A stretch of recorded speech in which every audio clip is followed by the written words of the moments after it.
Tonight, my friends, we're diving into the entire history of Napoleon Bonaparte, from his humble beginnings on the island of Corsica to his meteoric rise as Emperor of France. We'll follow his military genius, political ambition, and the sweeping impact of his campaigns across Europe, all the way to his final days in exile. This is the full journey of one of history's most complex and influential figures. So before you get comfortable, as always, take a moment to like the video and subscribe to the channel if you haven't already. Also, let us know where you're watching from and what time it is for you. We have a very long story that is meant to be relaxing, but I personally find it boring, and believe me, it will help you fall asleep quickly. So dim those lights down really low, grab your blanket, and let's start. Napoleon Bonaparte's story opens not in the halls of Parisian power, but on a rugged Mediterranean island. He was born Napoleon de Bonaparte in 1769 in Ajaccio, Corsica, only months after France seized the island from Genoa. As a boy, he spoke the Italian Corsican dialect and harboured fierce pride in his Corsican heritage. Sent to mainland France for schooling at age 9, he arrived a thin, intense child who felt himself very much an outsider. Classmates mocked his accent and provincial manners. In quiet moments under the ancient oaks of Brienne Academy, young Bonaparte dreamed of home, the smell of the maquis shrubs on Corsican hillsides and tales of heroism by Corsican patriot Pasquale Paoli. These memories fueled a lifelong resentment and a drive to prove himself in a world that perceived him as a foreigner. Yet France also opened new horizons for him. At the Royal Military School in Paris, Napoleon, as he still signed his name, immersed himself in Enlightenment ideas and military texts. He was a voracious reader of Rousseau and Voltaire, cultivating radical notions about merit and reason. Commissioned as a young artillery officer, he honed a mathematical precision in ballistics and a steely calm under pressure. Still, in the late 1780s, the ambitious lieutenant found himself idling on half-pay in provincial garrisons, chafing at the lack of opportunity. Letters to his family betray a restless mind. He wrote an unfinished story and essays on Corsican history, longing to carve out a place for himself. By 1789, the French Revolution's fiery rhetoric gripped him. The revolution's eruption promised career opportunities for talented individuals, and Bonaparte, now known as Bonaparte in French, was determined to capitalise on this opportunity. He returned to Corsica during the early revolution, hoping to spread the new ideals. However, island politics turned against him. The revered Paoli deemed Napoleon a traitor for siding with the French Republic. In 1793, after a bitter falling out and an attempt to depose Paoli's Corsican government, the Bonaparte family fled their homeland under threat. The 24-year-old artillery captain arrived back in France as a refugee, but also as a staunch Republican officer hungry for action. He soon got his chance. At the end of 1793, royalists in the southern port of Toulon revolted and welcomed British forces. The besieging revolutionary army faltered until Bonaparte, through a mix of Corsican connections and sheer assertiveness, was assigned to direct the artillery. Amidst the thunder of cannons and acrid smoke, Napoleon shone. He emplaced batteries with lethal effectiveness, blasting the harbour and forcing the British to flee. In the final assault, a bayonet wound scarred his thigh, but victory was complete. The achievement was stunning. A little-known Corsican had masterminded the recapture of Toulon. Word of his brilliance travelled to Paris, and at age 24 Bonaparte was promoted to brigadier general. The scent of gunpowder at Toulon signalled his ascent to prominence, but revolutionary fortunes shifted quickly. Just months later, Robespierre and the radical Jacobins fell from power. Napoleon, considered a Robespierre ally by association, was arrested. He was briefly jailed in a dank cell at Fort Carré. The omniscient fates that had elevated him now threatened to cut short his ascent. He emerged unscathed but unemployed, pacing the Paris streets in a threadbare coat, surviving on meagre rations. During this low ebb in 1795, he even toyed with leaving France to serve the Ottoman Sultan, an ironic prospect for one who would one day humble the great powers of Europe. Opportunity, however, knocked again that October. Royalist mobs stormed toward the ruling convention, aiming to topple the fragile republic. General Paul Barras, yes, desperate to save the revolution, tapped the only artillery expert he knew who could be ruthless enough, Napoleon Bonaparte. Napoleon did not hesitate. Stationing cannon in the streets of Paris, he met the royalist charge with blasts of grape shot at point-blank range. The cobblestones of the Rue Saint-Honoré shook with each thunderous volley, shredding the insurgent columns and sending the survivors into panicked flight. A whiff of grape shot, one witness called it caustically, describing how shredded banners and bodies littered the smoky avenues. Bonaparte's decisive action saved the revolutionary government. In a single brutal afternoon, he became the Republic's saviour, and also earned a reputation for cold-blooded efficiency that some would not forget. Paris grew quiet at dusk, the air heavy with the tang of spent gunpowder and a new awareness. A young general had shown he would not hesitate to fire on his fellow Frenchmen to secure order. Far from hiding this bloody episode, Napoleon later had it celebrated each year, defending himself with the remark that a soldier is only a machine to obey orders. The reward for this loyal service was extraordinary. Within weeks, the Directory, the new executive body, gave 26-year-old Bonaparte command of the Army of Italy, a post that seasoned generals had coveted. Around the same time, he met Josephine de Beauharnais, a glamorous Creole widow 6 years his senior who was connected to Barras. The attraction was immediate and consuming. In March 1796, just days before departing to take up his new command, Napoleon married Josephine in a private civil ceremony. He adored her with an earnest, impassioned love that blazed through the letters he would soon send daily from the Italian front. Josephine provided the social polish and connections he lacked. He gave her devotion and the promise of destiny. As he rode out of Paris in the spring rain, Napoleon Bonaparte was a curious figure, a Corsican outsider turned Republican general, recently a penniless outcast, now head of an army. His ambitions were boundless. France had given him an army and a beautiful wife. He intended to repay both with glory. The die was cast. The little corporal's rapid ascent was about to commence.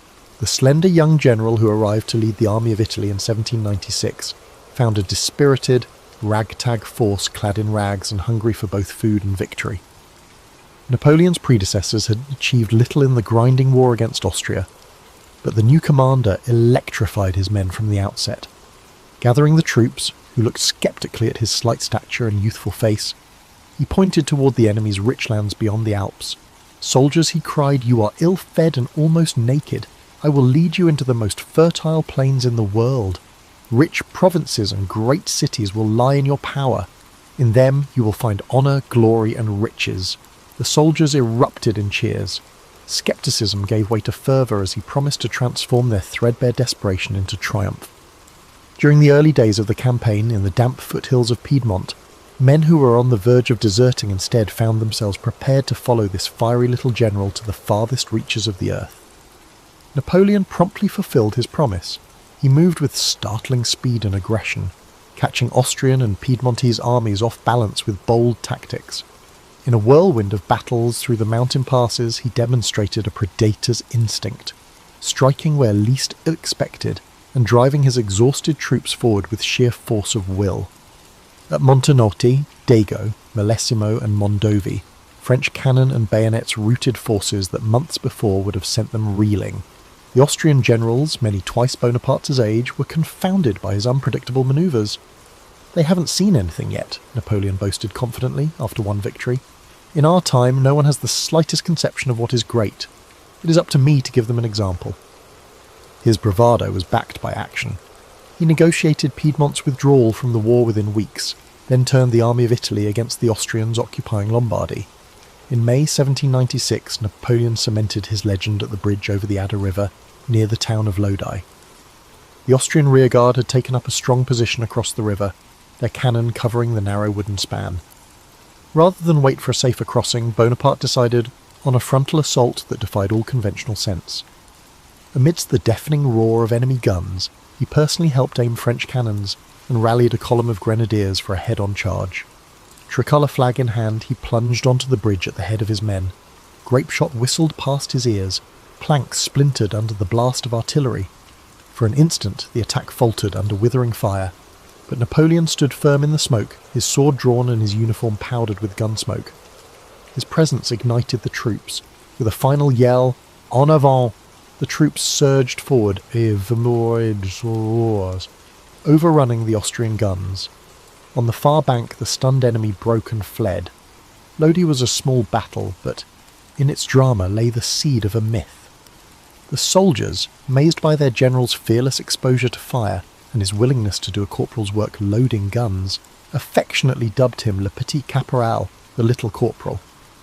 That night, as the exhausted French camped under a moonlit sky, Napoleon could not sleep.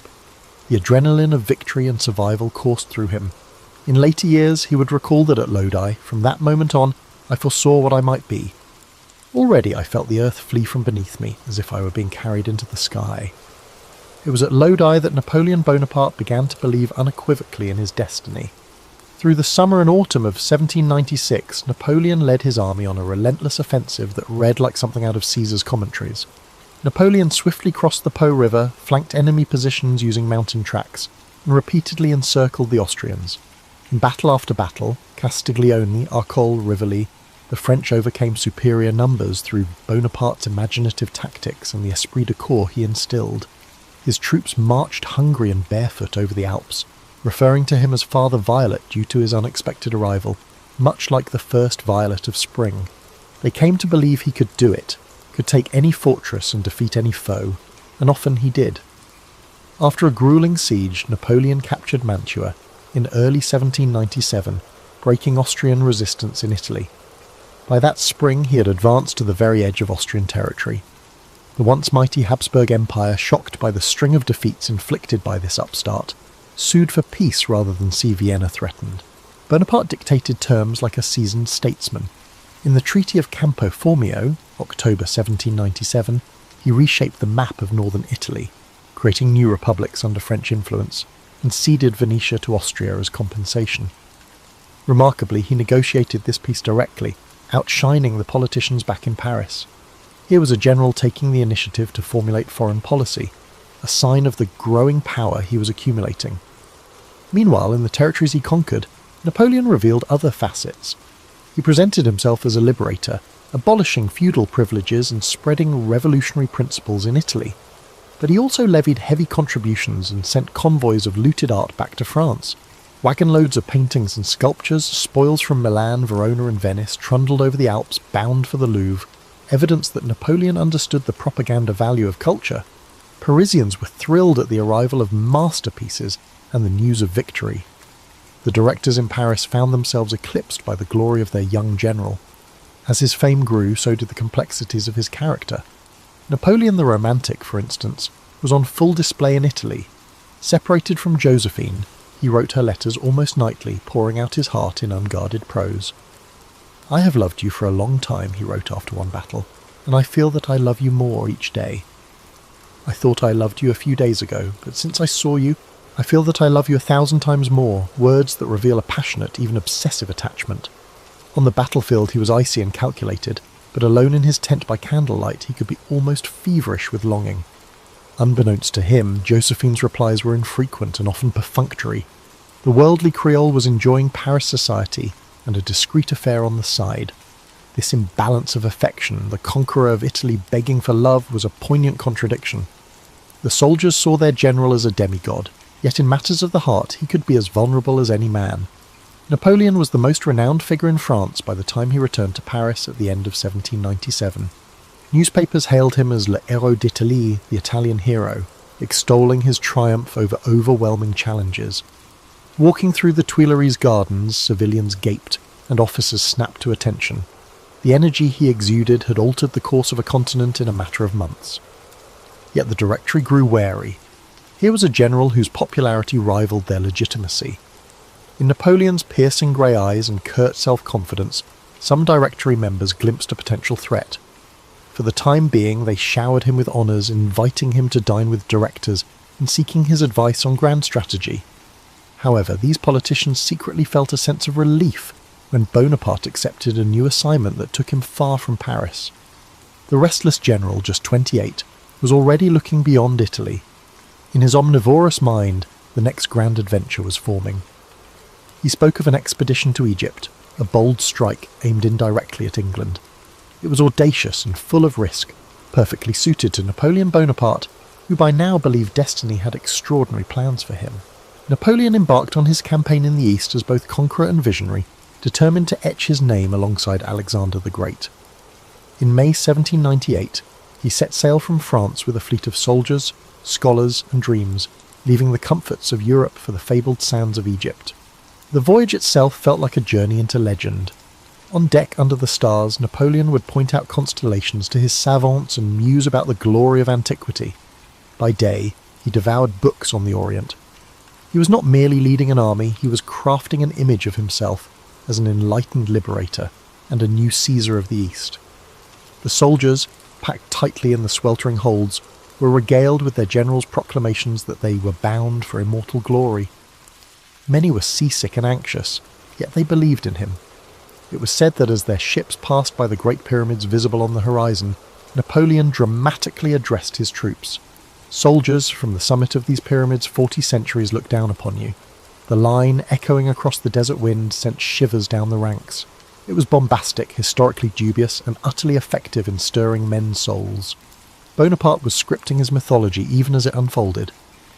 After a swift conquest of the port of Alexandria, Napoleon marched his army inland to confront the ruling Mamluk warlords. On July 21, 1798, near the village of Embabe, Napoleon deployed his troops in massive squares with the hazy outline of pyramids in the distance. The Battle of the Pyramids, as it came to be known, was as much theatre as combat.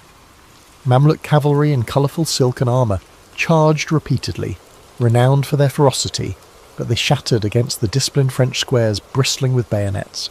Amid the volleys and cannon smoke, French drummers beat a steady rhythm that mingled with the distant cries of camels and the clang of scimitars. Napoleon, seated atop a grey Arabian charger, surveyed the battlefield through his spyglass, outwardly calm. When the dust settled by late afternoon, thousands of Mamluk riders lay dead or dying in the Nile marshes. The French losses were relatively light. Word spread among the locals that the young general had supernatural powers. How else could one explain such a lopsided victory? Napoleon encouraged these whispers. He established himself in Cairo and convened a diwan, council, of local notables, pledging respect for Islam and the people. In proclamations, he professed admiration for the Prophet Muhammad and claimed the French were friends of Muslims, even inventing a tale of a mystical conversation with imams in a pyramid. Such declarations were cynical but shrewd, aimed at pacifying a land he knew little about. Bonaparte the chameleon was adapting once more. In Cairo he appeared draped in an oriental robe at times, playing the part of the liberator of the East. However, reality intruded on his grandiose plans. In August 1798, mere weeks after the triumph at the pyramids, disaster struck at sea. The British Admiral Horatio Nelson caught the French fleet anchored in Aboukir Bay and annihilated it in a fiery night-long battle. In one night, Napoleon's communication with France was severed. His army was stranded in Egypt.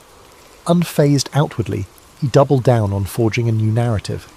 If return to Europe was cut off, he would turn his conquest into a transformative mission. He established the Institut d'Égypte in Cairo, where scholars studied everything from ancient hieroglyphs, the Rosetta Stone would soon be unearthed by his team, to modern irrigation. French officers strolled the streets with notebooks instead of only muskets. The occupation took on a curious dual nature: brutal military rule on one hand, suppressing revolts with mass executions when needed, and enlightened exploration on the other. Napoleon ordered local printers to produce a French-Arabic newspaper, Courrier de l'Egypte, praising French victories and reforms. He commissioned artists to sketch ruins and scientists to catalogue Egypt's flora and fauna. Under the glow of lanterns in Cairo's palaces, conversations about philosophy and governance unfolded in both French and Arabic. This blend of force and charm offensive was Bonaparte's approach to empire building. Gloire through both sword and pen. Yet Egypt would test Napoleon as never before. In early 1799, hungry for further laurels and concerned by an impending Ottoman counterattack, he marched north into Ottoman Syria, today's Israel-Palestine, an overland journey through Sinai's deserts into a crucible of hardship. The campaign swiftly turned into a terrifying ordeal. The sun above was merciless. Water was scarce. Plague stalked the ranks. Still, Napoleon pushed on, capturing coastal towns like El Arish and Gaza, and then storming Jaffa in March 1799. At Jaffa, a horrifying incident tarnished his reputation. After the city fell, thousands of Ottoman soldiers who had surrendered, including a garrison previously paroled by the French, were executed under Napoleon's orders, most by shooting or bayonet. It was an act of ruthless expedience. He could neither feed nor guard so many prisoners while enemy forces gathered nearby. The beach outside Jaffa became a field of death. Later accounts describe columns of prisoners being led out under guard, forced to kneel in the dunes, and the crackle of musket fire mingling with screams. Napoleon never publicly acknowledged this massacre. Within days he had moved on. But some of his officers were sickened by it. The general who spoke of enlightenment had shown he would also cross any moral line for military necessity. Days later, in the same city, another scene emerged, immortalised in paint and propaganda as a counterpoint to the bloodshed. A vicious outbreak of bubonic plague ravaged the French camp after Jaffa. Soldiers lay moaning in a makeshift hospital, housed in an old caravansary. Fear of contagion spread even faster than the disease. Many troops dared not go near the stricken. Napoleon understood that fear could destroy his army faster than plague itself.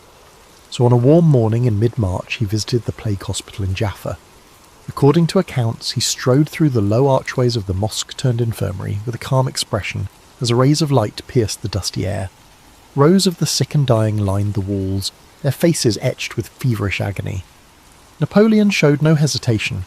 He moved from cot to cot, speaking softly, even touching one soldier's inflamed bubo with his bare hand in a gesture of compassion and courage. The men watched in astonishment as their general, the same man who had ordered prisoners shot days before, now comforted the afflicted with near saintly composure. One soldier reportedly tried weakly to rise and salute. Napoleon gently bade him rest. This visit became legendary.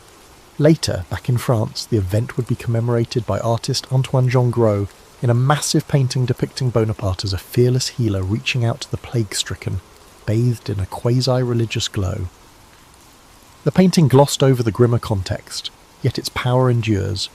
It was propaganda as much as compassion, Napoleon crafting the myth of himself as both ruthless conqueror and benevolent hero. That spring, however, military realities were harsh. Napoleon's advance into the heart of Syria encountered the formidable walls of Acre. British warships aided the Ottoman defenders, and despite repeated assaults, the fortress of Acre did not fall. Bonaparte's army grew weaker by the day. Plague, heat, and stiff resistance sapped their strength. After 2 months of frustration, Napoleon finally lifted the siege in May 1799. He led his gaunt, worn men on a gruelling retreat back to Egypt, harassed by mounted Ottoman forces and bedevilled by the merciless climate.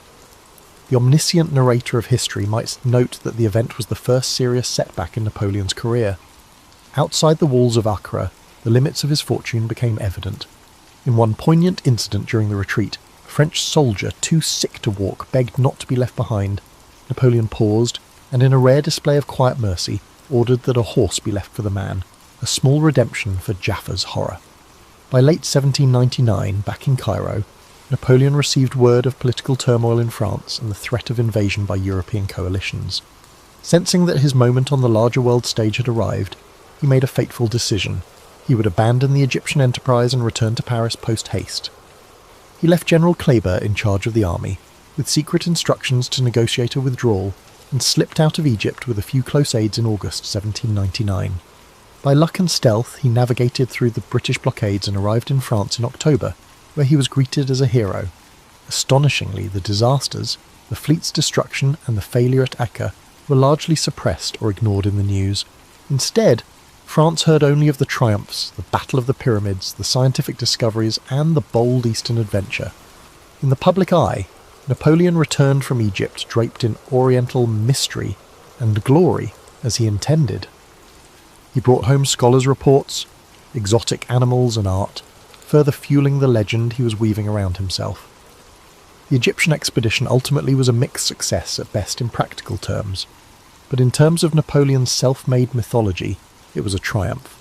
He had shown France not only a general of battlefield genius, but also a leader who aspired to greatness on a civilizational scale. He cast himself as a new Alexander, a lawgiver and patron of knowledge as well as a warrior. The contradictions were stark. The same man who executed prisoners and poisoned plague victims also posed as an emancipator and enlightened ruler. Napoleon seemed aware that to achieve immortality, a leader had to shape his narrative. In Egypt he learned the power of image and propaganda. From the grandiose proclamations and commissioned paintings to the curated flow of news back to Europe, he ensured that he, Napoleon Bonaparte, would not be considered merely another French general. He would become a figure worthy of epics, a man who conquered ancient lands and engaged in conversation with the pyramids. As he returned to France, he prepared for his next daring action, seizing political power. The saviour of France had returned from the deserts, burnished by sun and fame, ready to dictate the next chapter of the revolution. The France Napoleon returned to in 1799 was ripe for change, and he knew it. The Directory government was deeply unpopular, marred by corruption, economic troubles and military setbacks in Europe during his absence. Paris buzzed with rumours of coups and conspiracies. Emmanuel Sieyès, one of the directors, famously muttered that France needed a head, a sword to complete the revolution's work. Fresh from his Egyptian mystique and Italian laurels, Napoleon appeared to many as the ideal candidate for this role.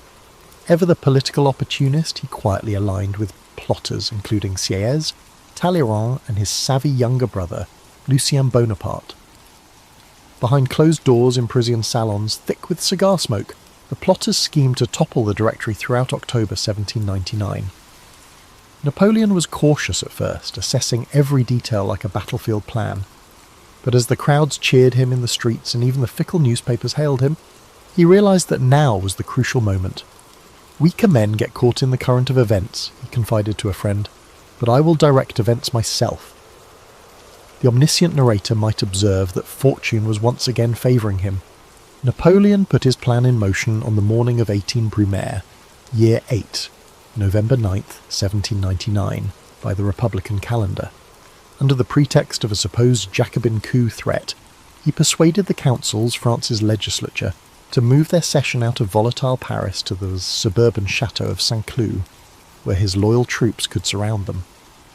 The air was tense and thick with the intrigue as Bonaparte donned his general's uniform, mounted a horse and trotted through the Paris streets flanked by grenadiers. He had told Josephine to be ready for any outcome, success or his death or imprisonment. "If I fail, I shall be outlawed tomorrow," he said flatly. By afternoon, under grey November skies, soldiers occupied key positions around Saint-Cloud. Inside, bewildered deputies gathered in gilded chambers, suspecting something was amiss. Napoleon paced in an antechamber, uncharacteristically nervous. He was a man used to commanding armies, not quelling politicians, and for perhaps the first time doubt gnawed at him. Nonetheless, he steeled himself and strode into the hall of the Council of Ancients head high. He addressed the ancients with controlled passion, decrying the incapable Directory and the perils facing France. His hands trembled slightly as he gestured. This was no battlefield, and the hostile stares of elected deputies were a new kind of danger. Some applauded, but others murmured in dissent. Napoleon next moved to the Council of 500, the lower house where things would soon descend into chaos. The moment he entered the orangery, where 500 legislators were meeting, a hostile roar rose up. "Down with the tyrant, outlaw him!" Jacobin deputies screamed upon seeing soldiers at his back. Napoleon momentarily stumbled over his words, declaring that his only goal was to preserve the Republic. His presence inflamed the assembly. A knot of deputies rushed at him, one even lunging as if to stab him with a paper knife. Amid shouts of "Hors la loi," outlaw him, Napoleon turned pale and reportedly began to shake. For a heartbeat, it seemed his carefully laid coup might collapse in embarrassment. Grenadiers hustled him out as the hall erupted in pandemonium. Outside, in the palace courtyard, Napoleon caught his breath, sweat beading on his forehead in the cool autumn air. He was used to battlefield glory, but this was raw political theatre, and it was almost lost. The day was saved by a combination of military force and his brother's quick wits. Lucien Bonaparte decisively took the stage as president of the Council of 500. He slipped away and addressed the soldiers waiting outside. With a dramatic flourish, Lucien drew his sword and pointed it at Napoleon's chest, shouting that his brother had been attacked by assassins inside, and that he would strike Napoleon down himself if ever the general betrayed the people. The grenadiers, perplexed but swayed by Lucien's bravado, rallied. They burst into the hall with fixed bayonets, clearing it of recalcitrant deputies in minutes. Legislators scrambled out windows or bolted for the doors as soldiers occupied the chamber. By evening, Saint-Cloud was silent save for the measured tramp of boots on marble floors. A rump of hand-picked deputies, brought back under bayonet guard, voted to abolish the Directory and appointed a three-man consulate to govern France. The coup, though far messier than planned, had succeeded. Napoleon was named first consul, the dominant position in the new government. As he rode back to Paris that night under escort, he was exhausted but exultant. "The revolution is over," he declared to an aide with quiet triumph. "I am the revolution now." In reality, it was a new beginning. The 30-year-old general had seized control of the nation. Over the next months, Napoleon solidified his power with breathtaking speed and shrewdness. While Sieyès and Ducos, the other two consuls, were shunted aside into irrelevance, Bonaparte set up residence in the Tuileries Palace, the former royal residence, signalling that a new kind of ruler had arrived. He worked ferociously, sometimes 18 hours a day, overseeing everything from military operations to administrative reforms. The third-person omniscient view allows a glimpse into his private routine. Rising before dawn, he would dictate letters to multiple secretaries in succession, his mind leaping from topic to topic, then meet ministers, then generals, sorting each issue with a decisive clarity. He seemed to scarcely need sleep, running on ambition and endless cups of strong coffee. France, weary of a decade of revolutionary chaos, responded enthusiastically to firm leadership, even as Napoleon tightened censorship on the press and set up an efficient secret police under Joseph Fouché. Many welcomed the stability these measures brought. A new slogan appeared: "Authority, not liberty." The very people who had once shouted for freedom now craved order, and Bonaparte delivered it. Abroad, he continued to prove his genius on the battlefield, further cementing his position at home. In 1800, when Austria threatened to overturn the gains of the revolution, Napoleon led a dramatic crossing of the Alps, guiding the army of the reserve through the high passes with cannon dragged by mules and men, in scenes that would later be immortalised in art, albeit with a white charger he likely never rode. He surprised the Austrians in northern Italy by securing a victory at Marengo in June 1800, a fierce battle where a midday crisis almost led to the French's defeat, but a timely cavalry charge reversed the outcome. Marengo became mythic in France. Napoleon spun it as a grand triumph of his personal leadership.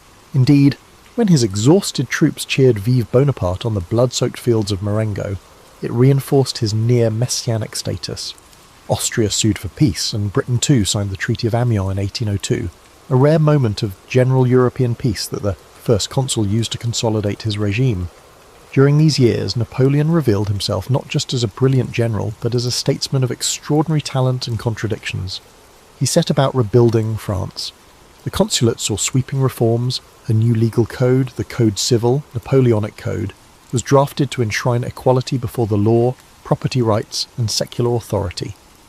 Napoleon took a direct hand in its formulation, personally chairing many sessions of the Council of State, quill in hand, debating points of contract law or inheritance. The code, completed in 1804, eliminated feudal remnants and became one of Napoleon's proudest achievements, a lasting framework of justice. At the same time, he brokered a reconciliation with the Catholic Church through the Concordat of 1801, healing the rift caused by a revolutionary dechristianization.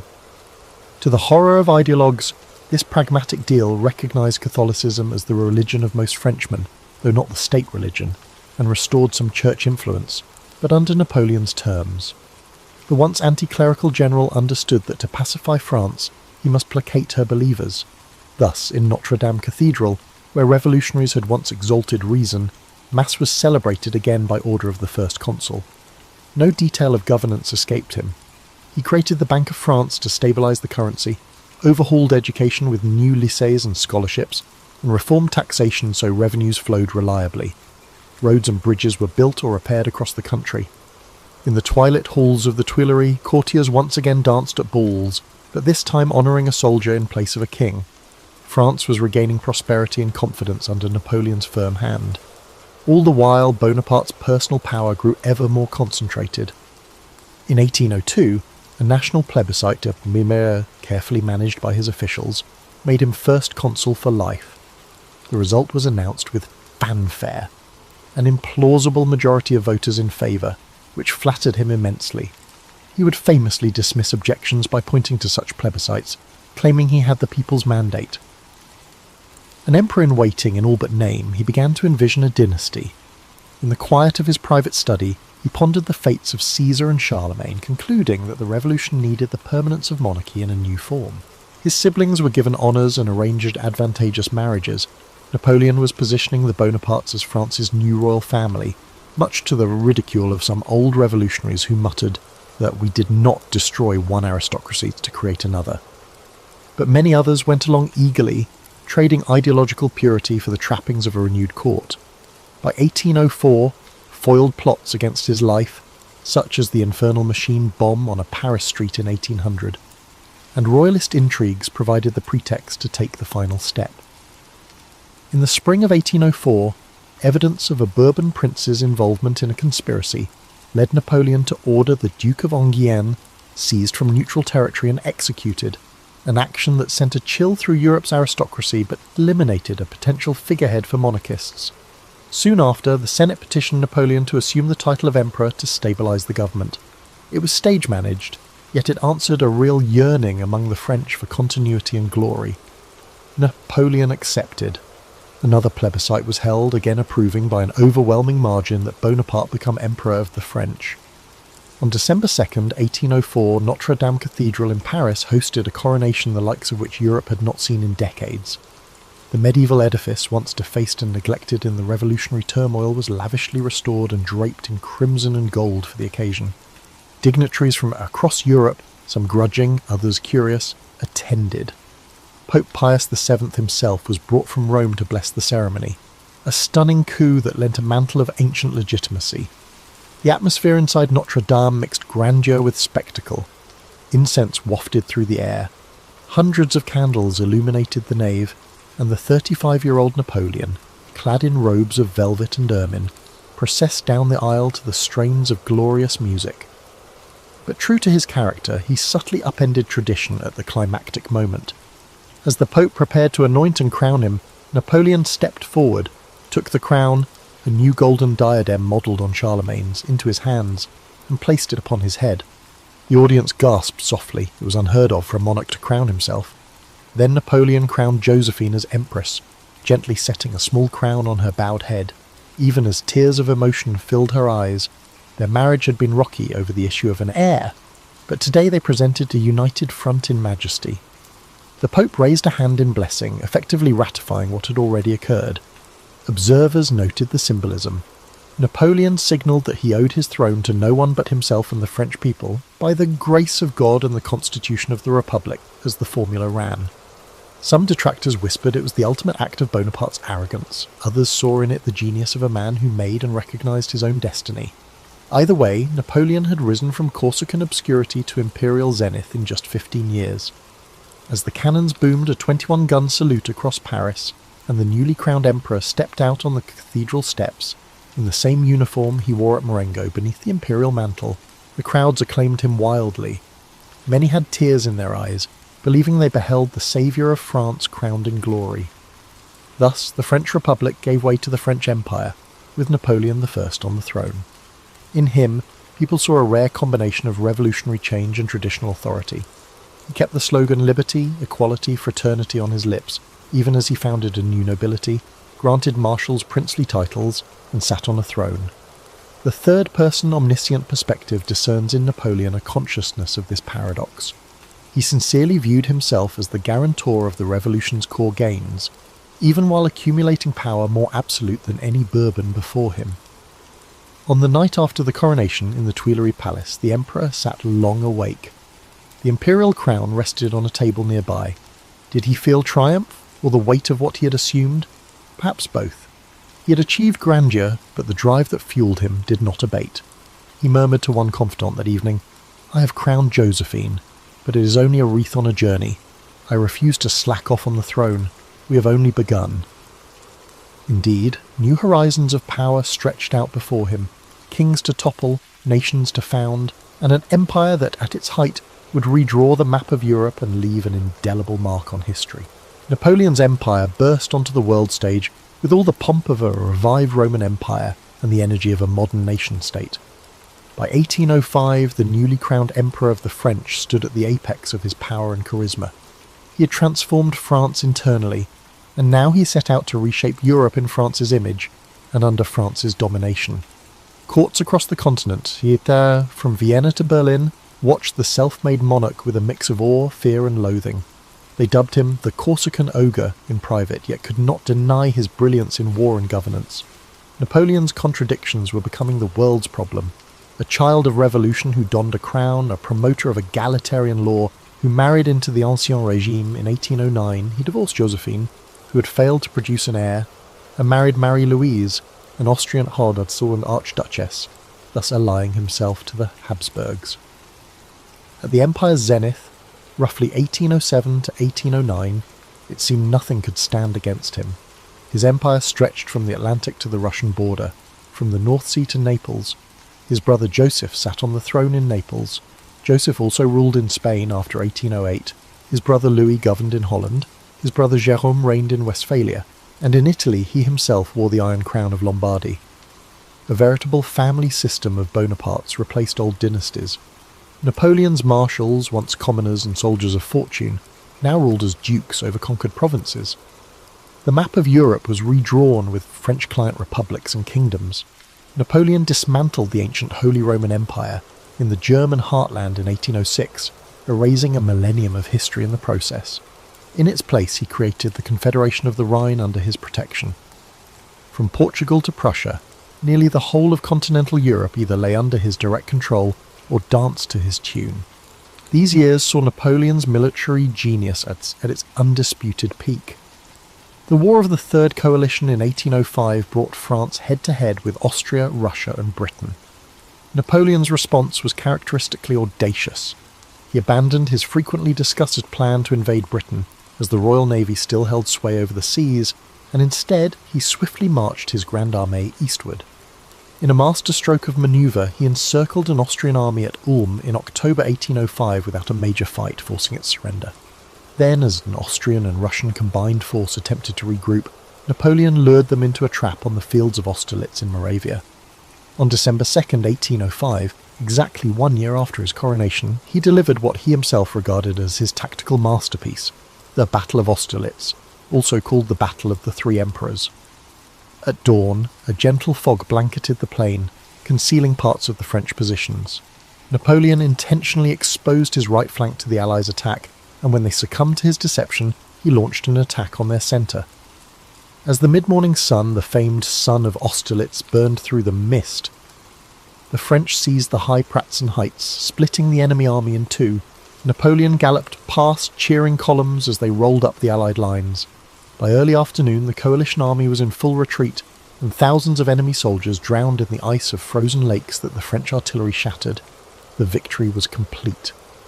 Watching the remnants of the Russian army limp away, Napoleon remarked to his marshals with pride, "Gentlemen, remember this day. It may well be the greatest of my life." Indeed, Austerlitz served as the crowning achievement of his imperial reign. Austria capitulated, signing the Treaty of Pressburg and ceding territory. The Holy Roman Emperor abdicated his ancient title shortly after, effectively ending the Holy Roman Empire. In gratitude, Napoleon's soldiers nicknamed him Le Soleil d'Austerlitz, the Sun of Austerlitz, a symbol of the glory he had brought them. With Austria cowed, Napoleon turned on Prussia in 1806 when that kingdom, belatedly and unwisely, challenged French dominance. The Emperor's response was swift and devastating. In October 1806, he crushed the proud Prussian army in a twin battle on the same day, Jena and Auerstedt. Outside Jena, Napoleon's forces routed a Prussian army, while on a nearby field, Marshal Davout, with a smaller French corps, defeated the main Prussian army at Auerstedt. Frederick the Great's myth of Prussian military prowess crumbled in a single morning. The French marched into Berlin, and Napoleon visited the tomb of Frederick, contemplatively remarking, "If you were alive, we wouldn't be here today." In a display of both magnanimity and shrewdness, he took the sword of Frederick the Great he ordered that the fallen Prussian officers be respectfully buried, despite the trophy. Napoleon's empire burst onto the world stage with all the pomp of a revived Roman Empire and the energy of a modern nation-state. By 1805, the newly crowned Emperor of the French stood at the apex of his power and charisma. He had transformed France internally, and now he set out to reshape Europe in France's image and under France's domination. Courts across the continent, from Vienna to Berlin, watched the self-made monarch with a mix of awe, fear and loathing. They dubbed him the Corsican ogre in private, yet could not deny his brilliance in war and governance. Napoleon's contradictions were becoming the world's problem. A child of revolution who donned a crown, A promoter of egalitarian law who married into the Ancien Regime in 1809, he divorced Josephine, who had failed to produce an heir, and married Marie-Louise, an Austrian archduchess, thus allying himself to the Habsburgs. At the empire's zenith, roughly 1807 to 1809, it seemed nothing could stand against him. His empire stretched from the Atlantic to the Russian border, from the North Sea to Naples. His brother Joseph sat on the throne in Naples. Joseph also ruled in Spain after 1808. His brother Louis governed in Holland, his brother Jérôme reigned in Westphalia, and in Italy he himself wore the Iron Crown of Lombardy.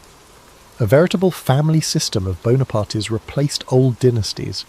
Napoleon's marshals, once commoners and soldiers of fortune, now ruled as dukes over conquered provinces. The map of Europe was redrawn with French client republics and kingdoms. Napoleon dismantled the ancient Holy Roman Empire in the German heartland in 1806, erasing a millennium of history in the process. In its place he created the Confederation of the Rhine under his protection. From Portugal to Prussia, nearly the whole of continental Europe either lay under his direct control or danced to his tune. These years saw Napoleon's military genius at its undisputed peak. The War of the Third Coalition in 1805 brought France head-to-head with Austria, Russia and Britain. Napoleon's response was characteristically audacious. He abandoned his frequently discussed plan to invade Britain as the Royal Navy still held sway over the seas, and instead he swiftly marched his Grand Armée eastward. In a masterstroke of manoeuvre, he encircled an Austrian army at Ulm in October 1805 without a major fight, forcing its surrender. Then, as an Austrian and Russian combined force attempted to regroup, Napoleon lured them into a trap on the fields of Austerlitz in Moravia. On December 2nd, 1805, exactly 1 year after his coronation, he delivered what he himself regarded as his tactical masterpiece, the Battle of Austerlitz, also called the Battle of the Three Emperors. At dawn, a gentle fog blanketed the plain, concealing parts of the French positions. Napoleon intentionally exposed his right flank to the Allies' attack, and when they succumbed to his deception, he launched an attack on their centre. As the mid-morning sun, the famed sun of Austerlitz, burned through the mist, the French seized the high Pratzen heights, splitting the enemy army in two. Napoleon galloped past cheering columns as they rolled up the Allied lines. By early afternoon, the coalition army was in full retreat, and thousands of enemy soldiers drowned in the ice of frozen lakes that the French artillery shattered. The victory was complete. Watching the remnants of the Russian army limp away, Napoleon remarked to his marshals with pride, "Gentlemen, remember this day. It may well be the greatest of my life." Indeed, Austerlitz served as the crowning achievement of his imperial reign. Austria capitulated, signing the Treaty of Pressburg and ceding territory. The Holy Roman Emperor abdicated his ancient title shortly after, effectively ending the Holy Roman Empire. In gratitude, Napoleon's soldiers nicknamed him Le Soleil d'Austerlitz, the Sun of Austerlitz, a symbol of the glory he had brought them. With Austria cowed, Napoleon turned on Prussia in 1806 when that kingdom, belatedly and unwisely, challenged French dominance. The Emperor's response was swift and devastating. In October 1806, he crushed the proud Prussian army in a twin battle on the same day, Jena and Auerstedt. Outside Jena, Napoleon's forces routed a Prussian army, while on a nearby field, Marshal Davout with a smaller French corps defeated the main Prussian army at Auerstedt. Frederick the Great's myth of Prussian military prowess crumbled in a single morning. The French marched into Berlin, and Napoleon visited the tomb of Frederick, contemplatively remarking, "If he were alive, we wouldn't be here today." In a display of both magnanimity and shrewdness, he took the sword of Frederick the Great as he ordered that the fallen Prussian officers be respectfully buried despite the trophy. The Peninsular War, as the conflict in Spain came to be known, became a vicious, years-long guerrilla struggle that Napoleon later referred to as the Spanish Ulcer, draining his resources. It was the first major crack in his empire. The mighty French arm, designed for set-piece battles, found itself bleeding in an asymmetric war of ambushes and reprisals in the Spanish hills. Napoleon himself travelled to Spain in late 1808 to blitz the resisting Spanish armies and did win conventional battles with typical brilliance, but he could not pacify the proud and hostile populace indefinitely. The British seized the chance and landed forces under Arthur Wellesley, the future Duke of Wellington, to support the Spaniards and Portuguese. For the first time, Napoleon's aura of invincibility was under threat by an insurrection and a foreign expedition on his flank. Still, at the Empire's height, these troubles seemed minor compared to the grand canvas of Napoleon's dominance. In 1809, Austria, encouraged by French difficulties in Spain, dared to challenge Napoleon once more. The Emperor responded with swift fury. Though the Austrians surprised him and handed him his first personal defeat in a pitched battle at Aspern-Essling just outside Vienna, where in May 1809 Archduke Charles inflicted heavy losses as Napoleon's attempt to cross the Danube was repelled, the French regrouped. In July, Napoleon spearheaded a significant attack during the Battle of Wagram, a 2-day intense battle on the plains close to Vienna. It was a grim, attritional battle, lacking the elegant manoeuvres of Austerlitz, but Napoleon's larger reserve of men and artillery prevailed. Austria sued for peace again after Wagram. As part of the settlement, and to solidify the new Franco-Austrian amity, Napoleon took the dramatic step of divorcing Josephine, his beloved but now 46-year-old empress, who had given him no children, and marrying Archduchess Marie-Louise of Austria. The act was a profound personal sacrifice for him. Both he and Josephine wept bitterly at their formal parting, despite past infidelities on both sides. Yet Napoleon, ever pragmatic about power, knew the Bonaparte legacy needed an heir of his own blood, and an Austrian princess would bring legitimacy in the eyes of Europe. In 1811, Marie-Louise bore him a son, whom Napoleon grandly titled the King of Rome. At 42, the emperor had a healthy male heir. That year marked the pinnacle of Napoleonic confidence. He spoke of founding a dynasty that would last 100 years. One evening, holding the infant prince in his arms beneath the glow of chandelier light, he is said to have murmured, "You will be my living trophy. You will inherit all I have made." Amidst these triumphs, Napoleon's influence went beyond warfare and politics, leaving an imprint on society and even distant continents. He spread the Napoleonic code to the lands he conquered, laying foundations for legal systems from Italy to the Rhineland, systems that emphasized clear laws and the end of feudal practices. He abolished serfdom in Poland and introduced religious toleration and secular education in many backward corners of Europe. In the German states and elsewhere, his rule inadvertently sparked feelings of nationalism. Subject peoples, even as they resented French domination, also absorbed the ideas of the French Revolution that Napoleon carried with his armies. A young German or Italian, in 1810, might at once hate Napoleon's oppressive taxes and conscription, yet be inspired by the new concepts of liberty and nationhood that came in his wake. The consequences of his reign also rippled across the Atlantic. In 1803, needing funds for war, and sensing that holding territory in America was untenable after losing Haiti to a slave rebellion, Napoleon sold the vast Louisiana Territory to the United States, an act that doubled the size of the young American Republic and reshaped global geopolitics. He quipped that this sale would forever thwart British ambitions in the New World and ensure an American power that could rival England. In a way, he was crafting the future beyond his own empire. Similarly, his toppling of the Spanish regime jolted Spain's colonies in Latin America. Leaders like Simón Bolívar would soon take advantage of the chaos to fight for independence, indirectly influenced by Napoleonic upheaval. However, at the beginning of the 1810s, Napoleon's world appeared to be completely focused on him. He had achieved something unprecedented, a French empire that dominated Europe in a manner not seen since Roman times. Flanked by his marshals at grand victory parades, the Emperor Spear would stand on a reviewing platform in his iconic bicorn hat and simple green uniform of the Imperial Guard, while thousands of troops passed in martial splendour.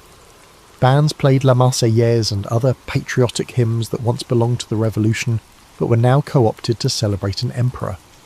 To observers in London or Vienna, it might have looked as if Europe was lost in a trance of Napoleonic glory. And indeed, many of the common folk in France and her satellite states revered Napoleon sincerely, crediting him with delivering efficient government, national pride, and victory after victory. Yet within Napoleon's tight circle there were those who sensed the dangers of hubris creeping in. Talleyrand, his wily foreign minister, till Napoleon dismissed him, once remarked acidly that Napoleon's downfall would be his inability to stop himself. "Il n'a pas de limites," he warned a colleague. "The man knows no limits." Fouché, the police minister, kept secret dossiers mapping discontent and conspiracies, aware that not all hearts were with the emperor. Even some marshals grumbled about the endless wars and their human cost. Mothers across France quietly cursed the emperor, who took their sons year after year for his grande armée. The empire was powerful but brittle in places, reliant entirely on one man's brilliance and charisma. In 1812, at the height of his control, Napoleon assembled the largest army Europe had ever seen, over 500,000 men drawn from every corner of his domains, and led them eastward in a campaign that he believed would secure his dominance once and for all. The target, his former ally, the Russian Tsar, who had drifted out of the continental system and defied French influence. Confident in his destiny and accustomed to rapid victories, Napoleon wagered everything on one more lightning war. The Grande Armée, a cosmopolitan host of Frenchmen, Italians, Germans, Poles, and others, marched off with singing and high morale under summer skies. It was the apogee of Napoleon's hubris, an emperor at the peak of his power, thinking the conquest of the vast Russian plains would be but another triumph to notch on his belt. He told a diplomat, "We shall be in Moscow in 2 months." As the column snaked east, drummers tapping out the cadence on dusty roads, and eagles glinting in the sun, none could imagine that the zenith of the empire was also the beginning of a catastrophic decline. For now, though, Napoleon's star blazed as bright as the midday sun. In the minds of many, he was the master of Europe, perhaps even invincible. The thought that this supreme height might precede a fall had not yet troubled the dreams of the Emperor of the French. However, at the beginning of the 1810s, Napoleon's world appeared to be completely focused on him. He had achieved something unprecedented, a French empire that dominated Europe in a manner not seen since Roman times. Flanked by his marshals at grand victory parades, the Emperor Spear would stand on a reviewing platform in his iconic bicorn hat and simple green uniform of the Imperial Guard, while thousands of troops passed in martial splendour. Bands played La Marseillaise and other patriotic hymns that once belonged to the Revolution, but were now co-opted to celebrate an emperor. To observers in London or Vienna, it might have looked as if Europe was lost in a trance of Napoleonic glory. And indeed, many of the common folk in France and her satellite states revered Napoleon sincerely, crediting him with delivering efficient government, national pride, and victory after victory. Yet within Napoleon's tight circle there were those who sensed the dangers of hubris creeping in. Talleyrand, his wily foreign minister, till Napoleon dismissed him, once remarked acidly that Napoleon's downfall would be his inability to stop himself. "Il n'a pas de limites," he warned a colleague. "The man knows no limits." Fouché, the police minister, kept secret dossiers mapping discontent and conspiracies, aware that not all hearts were with the emperor. Even some marshals grumbled about the endless wars and their human cost. Mothers across France quietly cursed the emperor, who took their sons year after year for his grande armée. The empire was powerful but brittle in places, reliant entirely on one man's brilliance and charisma. In 1812, at the height of his control, Napoleon assembled the largest army Europe had ever seen, over 500,000 men drawn from every corner of his domains, and led them eastward in a campaign that he believed would secure his dominance once and for all. The target, his former ally, the Russian Tsar, who had drifted out of the continental system and defied French influence. Confident in his destiny and accustomed to rapid victories, Napoleon wagered everything on one more lightning war. The Grande Armée, a cosmopolitan host of Frenchmen, Italians, Germans, Poles, and others, marched off with singing and high morale under summer skies. It was the apogee of Napoleon's hubris, an emperor at the peak of his power, thinking the conquest of the vast Russian plains would be but another triumph to notch on his belt. He told a diplomat, "We shall be in Moscow in 2 months." As the column snaked east, drummers tapping out the cadence on dusty roads, and eagles glinting in the sun, none could imagine that the zenith of the empire was also the beginning of a catastrophic decline. For now, though, Napoleon's star blazed as bright as the midday sun. In the minds of many, he was the master of Europe, perhaps even invincible. The thought that this supreme height might precede a fall had not yet troubled the dreams of the Emperor of the French. The act left thousands on the far bank who shouted as the remaining escape path burned. Early December saw the Grande Armée, possibly 20,000 ragged, frost-bitten survivors from 600,000, stagger into Poland and Prussia. Napoleon sighed with satisfaction when he entered friendly territory, after narrowly escaping arrest multiple times during the retreat. The cost was nearly unfathomable. The Russian winter, attacks and starvation reduced the overwhelming force entering Russia. Less than 10% survived. Snow shattered Napoleon's European invincibility. Paris rumours about the disaster foreshadowed his return. Napoleon abandoned the remaining troops and rode a sled back to France incognito, and quickly in December 1812. He left Marshal Ney and others to oversee the terrible retreat. Napoleon left his forces to avert a domestic coup. A general named Mallet had launched a strange coup in Paris, falsely announcing Napoleon's death, illustrating how delicate things were. Napoleon crossed blizzards day and night to Paris before the year's end. He made the country believe everything was fine, masking the devastation. Short-lived facade. After Russia won, Europe's rulers formed a coalition to destroy the weaker empire. Prussia joined Russia against France in early 1813. Austria prepared to jump. Napoleon quickly recruited youngsters and last resort reserves to replace his veterans. As before, he examined maps and made massive plans to defeat the Allies. He was still alive, but reality was looming. His marshals feared he could win an interminable war because the French were exhausted. Napoleon returned triumphantly in mid-1813. In March 1813 he beat the Russo-Prussian army at Lutzen and Bautzen with hardly trained conscripts, demonstrating his operational competence. He hoped to prevent catastrophe again. Too many odds were against him. October 1813 saw the Battle of Leipzig, later renamed the Battle of Nations, in Saxony. 3 days of fierce fighting between Napoleon's marshals and guard and a combined Russian, Prussian, Austrian and Swedish army. Napoleon was outnumbered roughly 2-1. Attrition and hostile teamwork defeated him despite his expertise and bravery. A scared French officer blew up a crucial bridge too early, trapping a rearguard on the wrong side of the river to be captured. Napoleon lost the biggest battle in European history, ending French rule in Germany. Many of Napoleon's German allies defected. The Rhine Confederation fell. While retreating over the Elster River, his beloved Polish hero, Marshal Poniatowski, drowned. Napoleon retreated to France with his 70,000 defeated soldiers, resolved to fight.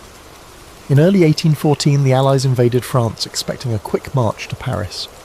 Napoleon's little force defeated elements of the bigger Allied soldiers in the 6 Days Campaign in February 1814, one of his most successful defensive campaigns, often overlooked. His youthful mobility and skill surprised his opponents at Champaubert, Montmirail and Montereau. Seeing the Emperor sprint like a firefighter gave French peasants hope. Math told him he was too outnumbered to win.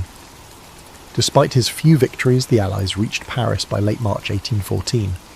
After Marshals Marmont and Mortier left to defend Paris, concluded resistance was pointless. The coalition army took it practically in peace. After centuries without foreign rule, the victorious Tsar Alexander, King Frederick William of Prussia and other dignitaries entered Paris on March 31, 1814. Parisians flocked to the boulevards in despair or relief as Napoleon's epic adventure ended. Napoleon was outraged and unhappy in Fontainebleau following Paris's loss. He pondered marching his remaining men to seize the city. His marshals confronted him, exhausted and honest for the first time. Marshals Ney, Oudinot and Lefebvre, who had followed him across Europe, advised him to reason. They claimed France was defeated and resistance would be fatal. Napoleon was furious, accusing them of cowardice and betrayal. He faced reality alone in Fontainebleau at night. The Allies sought his unconditional surrender. Even his stepson Eugène and brother Joseph persuaded him to submit for the nation. Marshals Ney and MacDonald issued a stunning ultimatum on April 4, 1814. Philippe must abdicate before the army could march on Paris. Napoleon abdicated for his son, expecting an Allied regency. When rejected, he realised the game was over. Napoleon abdicated on April 11, 1814, relinquishing French regal rights. He received an annual stipend and a modest guard on Elba, a small Italian island, from the Allies, a beautiful prison for a fallen king. Napoleon said goodbye to his old guard in Fontainebleau's courtyard on April 20, 1814. France would remember a touching scene. Napoleon continued speaking with a steady, impassioned voice, saying to the soldiers of my old guard, I bid you farewell. You have been my constant companion on the path to honour and glory for 20 years. Do not mourn my fate. I want to document our wonderful deeds. Sweet kids, goodbye. Napoleon.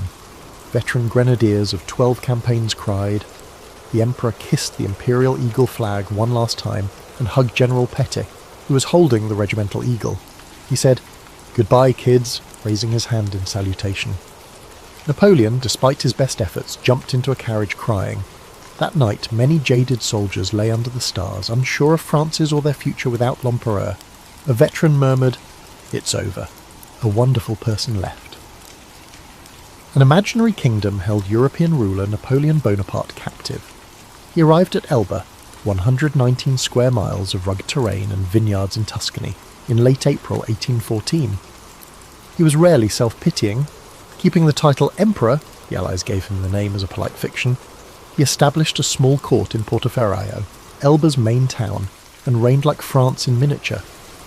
Napoleon was restless on Elba for 9 months.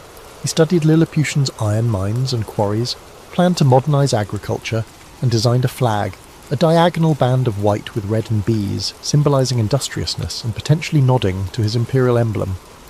He formed a small navy and army with a few ships and hundreds of people, including a loyal Old Guard detachment. He rode tight routes, inspected olive orchards, and talked to port fishermen, villagers said. His micromanagement improved roads, built a small hospital, and accelerated tax collection. Elba's people were amazed and perplexed that this powerful man cared about their humble life. A friendly Elban elder joked, "He thinks he's still ruling the world." Napoleon's vigour overwhelmed Elba's idyllic appearance. Connections and newspapers kept him abreast of French and European happenings. This information gnawed at him. The restored Bourbon monarch Louis XVIII was unpopular in France. The arrogant return of the old aristocracy led to the dismissal of many Napoleon-affiliated French officers and bureaucrats. Rumours of royalist revenge and economic recession circulated. Peasants feared the Bourbons would retake their gains after Napoleon's reign. During a congress of the great countries in Vienna to redraw Europe's map after Napoleon's fall, the British may send Napoleon to a remote Atlantic rock if he becomes too difficult in Elba. The island felt like a gilded prison. The Bonaparte family was infamous for their infighting, and Napoleon's mother and sister clashed often. Napoleon's busy mind was bored. He was sad looking at the sea via a telescope from Elba's cliffs in early 1815. "I live like a sleeping volcano," read one letter. He could not bear the world going on without him. His insatiable ambition and fate won. In late February 1815, Napoleon returned to France to reclaim his crown after hearing the Congress of Vienna was in disorder, and France's anger with Louis XVIII was growing. It appeared impossible. An expelled emperor escorted by Allied ships trying to incite a civilian insurrection to overthrow a reconstituted monarchy. Napoleon had the ability to bring dreams to life. Napoleon fled Elba on February 26, 1815, under loose guards. He travelled to France with several hundred loyal warriors aboard the ship Inconstant and on numerous smaller vessels to evade British surveillance. He escaped capture on the voyage by chance and daring. Napoleon stared at the prow with a familiar fire as the Côte d'Azur appeared. "France is ours," he informed his troops. Bonaparte believed Louis XVIII's France would fail. On March 1st, 1815, the French Riviera witnessed an astonishing sight. Napoleon Bonaparte, the exiled emperor, landed near Cannes with a tiny force and unfurled his tricolour flag once more. Dressed in his trademark grey greatcoat and cocked hat, he stepped ashore and proclaimed, "I have come to save France." Thus began the episode known as the 100 Days, a final blaze of Napoleon's meteoric life. He marched northward, avoiding the royalist stronghold of Provence, choosing the Alpine route through the Dauphiné. His band was small, barely 1,000 men, but as they advanced, Napoleon's charisma and France's simmering discontent began to work miracles. At town after town, locals, especially veterans and peasants, turned out with curiosity and growing enthusiasm. To many, the news of his return felt like a long-lost family member coming home. A pivotal moment came on March 7th near the mountain town of Laffrey. Royal troops of the 5th Regiment, under orders to arrest the usurper, confronted Napoleon on the road. The two forces faced each other, nervous and silent. Napoleon, fearless, strode forward alone, flung open his coat to bare his chest, and shouted to the soldiers arrayed against him, "Soldiers, if there is one among you who wants to kill his general, his emperor, here I am." For a tense heartbeat, no one moved. Then, in an emotional rush, the royal troops erupted in cheers. "Vive l'Empereur" rang out as they threw down their white Bourbon cockades and surged toward Napoleon. The men of the 5th joined Napoleon's ranks in unison. Eyewitnesses saw veterans crying and laughing as they embraced their former leader. Word quickly spread throughout the countryside.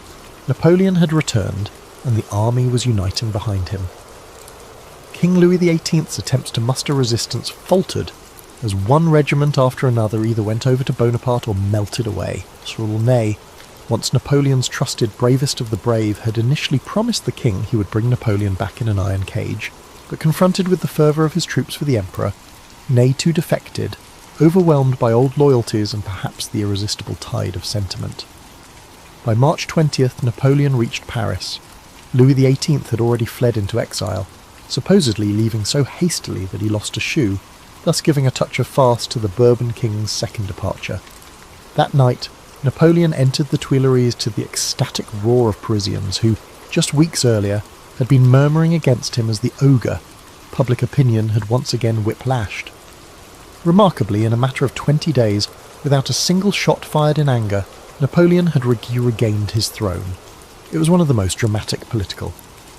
The comebacks in history serve as a testament to his unequalled ability to inspire or intimidate, and they also reflect the French people's ambivalence about the restored monarchy.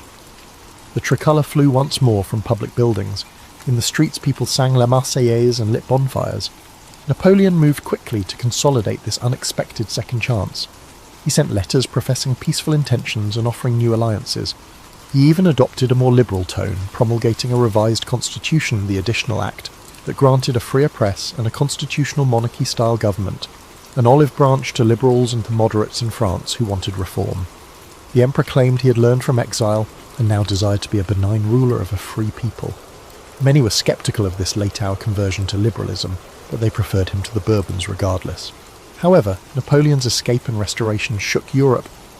The crowned heads at the Congress of Vienna were aghast and furious. A coalition of practically every other European power, Britain, Prussia, Austria, Russia and others, immediately formed, declaring Napoleon an outlaw and enemy of world peace. "The devil has been unchained," said the Austrian Foreign Minister Metternich, encapsulating the shocked outrage of the aristocracies. The aristocracies quickly mobilised their idle armies to decisively crush Napoleon. Napoleon, aware that diplomacy was hopeless, the Allies refused anything short of his second abdication, prepared for war with a mix of urgency and confidence. He had perhaps 125,000 soldiers of the regular army immediately at hand, plus volunteers swelling the ranks daily. Both veterans and new recruits were present, many driven by a patriotic zeal to ensure that foreign monarchs would not dictate to France. He also reconstituted the formidable Imperial Guard. Still, facing him would soon be several massive Allied armies converging from all sides, potentially over 500,000 men. Napoleon's strategic instinct guided him to swiftly and forcefully attack the closest adversaries before the coalition could fully unite. He famously said to his marshals, "We must make a campaign that is prompt and energetic, as in the days of our youth." In June 1815 he marched into what is now Belgium, then part of the United Kingdom of the Netherlands, to preempt the Anglo-Dutch army under the Duke of Wellington and the Prussian army under Marshal Blücher, hoping to defeat each in turn. On June 16, 1815, Napoleon's Armée du Nord clashed with the Prussians at Ligny and the Anglo-Allied forces at Quatre Bras. Napoleon defeated Blücher at Ligny, marking it as his last victory. However, it was not a rout since Blücher's Prussians withdrew in good order, bruised but not broken. Marshal Ney's fight at Quatre Bras against Wellington's forces was inconclusive. Ney was unable to prevent Wellington from later pulling back to a defensive position near the village of Waterloo. 2 days later, on June 18, 1815, Napoleon faced Wellington's British-led Allied army on the rolling plateau of Mont Saint-Jean just south of Waterloo. The ground had been soaked by heavy rains the night before, delaying Napoleon's attack until late morning while it dried. Napoleon's fate would be decided on a field of clover and rye, 1 mile long and 3 miles wide, with Wellington's scarlet-coated infantry and Union Jack flags arrayed against the tricolour standards of France. Wellington, an experienced defensive general, had arrayed his 68,000 troops behind gentle ridges and in strong points like the farm of La Haye-Sainte, and he anxiously awaited the arrival of Blücher's Prussians to bolster him. Napoleon had around 72,000 troops, including the redoubtable Imperial Guard, but he too was looking over his shoulder for the Prussians, hoping his subordinate Marshal Grouchy would keep them at bay. The Battle of Waterloo was fierce and unrelenting, a true endgame between the era's greatest commanders. Napoleon launched a midday assault with a grand battery of artillery and a main attack against the Allied centre, while Ney led cavalry charges that thundered against Wellington's infantry squares. The British and their allies held firm on the ridge despite horrific losses. By late afternoon, Ney, misunderstanding an enemy movement, mistakenly believed the Anglo-Allied line was faltering and led one of military history's most infamous mass cavalry charges. Dozens of squadrons with glittering cuirasses and pennants thundering over the ridge without infantry or artillery support. They were met by the resolute infantry squares. Wellington's soldiers, in silent rows behind bayonets, endured repeated waves of French horsemen swirling around their bristling squares, unable to break them. Ney's valour was undeniable. His horse was shot from under him 5 times that day, but the charges gained nothing but heaps of dead men and horses. Napoleon watched this spectacle, and reportedly exclaimed that Ney had gone mad. As the afternoon wore on, news reached Napoleon that Prussian forces were approaching from the east. Blücher was coming, fulfilling his promise to Wellington. "For the love of God, come as fast as you can. We'll fight to the last man." Indeed, by early evening, Prussian advance units under Bülow attacked the French right flank at the village of Plancenoit, forcing Napoleon to divert troops, including part of the Young Guard, to hold them off. The iron vice was closing. With time dwindling, Napoleon took a final risk. He committed his Imperial Guard, his most loyal and elite battalions, in a final bid to break Wellington's centre before the Prussians could fully unite with the Allies. These battle-hardened veterans, short but tall in reputation, marched up the ridge in solid columns, drums beating the pas de charge. "Vive l'Empereur!" they cried as Napoleon watched them go, these men who had never tasted defeat. The Allied line buckled under the initial impact, but Wellington had kept some units in reserve lying down behind the ridge. At his command, the British Guards and other units stood up at close range and poured volleys into the flanks of the advancing Guard columns. A brutal firefight ensued near the summit of the ridge. Under hailstorms of musket balls and grapeshot, for the first time in memory, the Imperial Guard recoiled. The cry went up among the Allied troops, "La Garde recule," which means, "the Guard is falling back." Shock rippled through the French lines. Disbelief turned to panic as the Guard's retreat became general. Wellington seized the moment, waving his hat and ordering a general advance all along the line. Blücher's Prussians, now arriving in force, sashed into the French right. Napoleon's army, exhausted and with its morale shattered, began to disintegrate. On a gentle slope, a square of the Old Guard formed to act as a rearguard for the fleeing army. Surrounded by Allied forces, they were given a chance to surrender. One apocryphal version tells that when called to yield, a Guard general, perhaps Cambronne, retorted, "La Garde meurt mais elle ne se rend pas." The Guard dies but does not surrender, followed by a defiant merde. When eventually overwhelmed, many of these steadfast grenadiers indeed died where they stood rather than capitulate. Among the chaos, Napoleon, who had remained on the field until the Guard's repulse, almost fell into enemy hands. As all seemed lost, his marshals persuaded him to depart. He fled the field in a carriage as darkness fell, racing back toward Paris, his dream of renewed glory shattered. The Battle of Waterloo was over. Napoleon's final gamble had failed. Napoleon reportedly said, "C'est fini alors," "It's finished then," as he left. Back in Paris, Napoleon attempted to rally support for continuing resistance. But the political will was gone.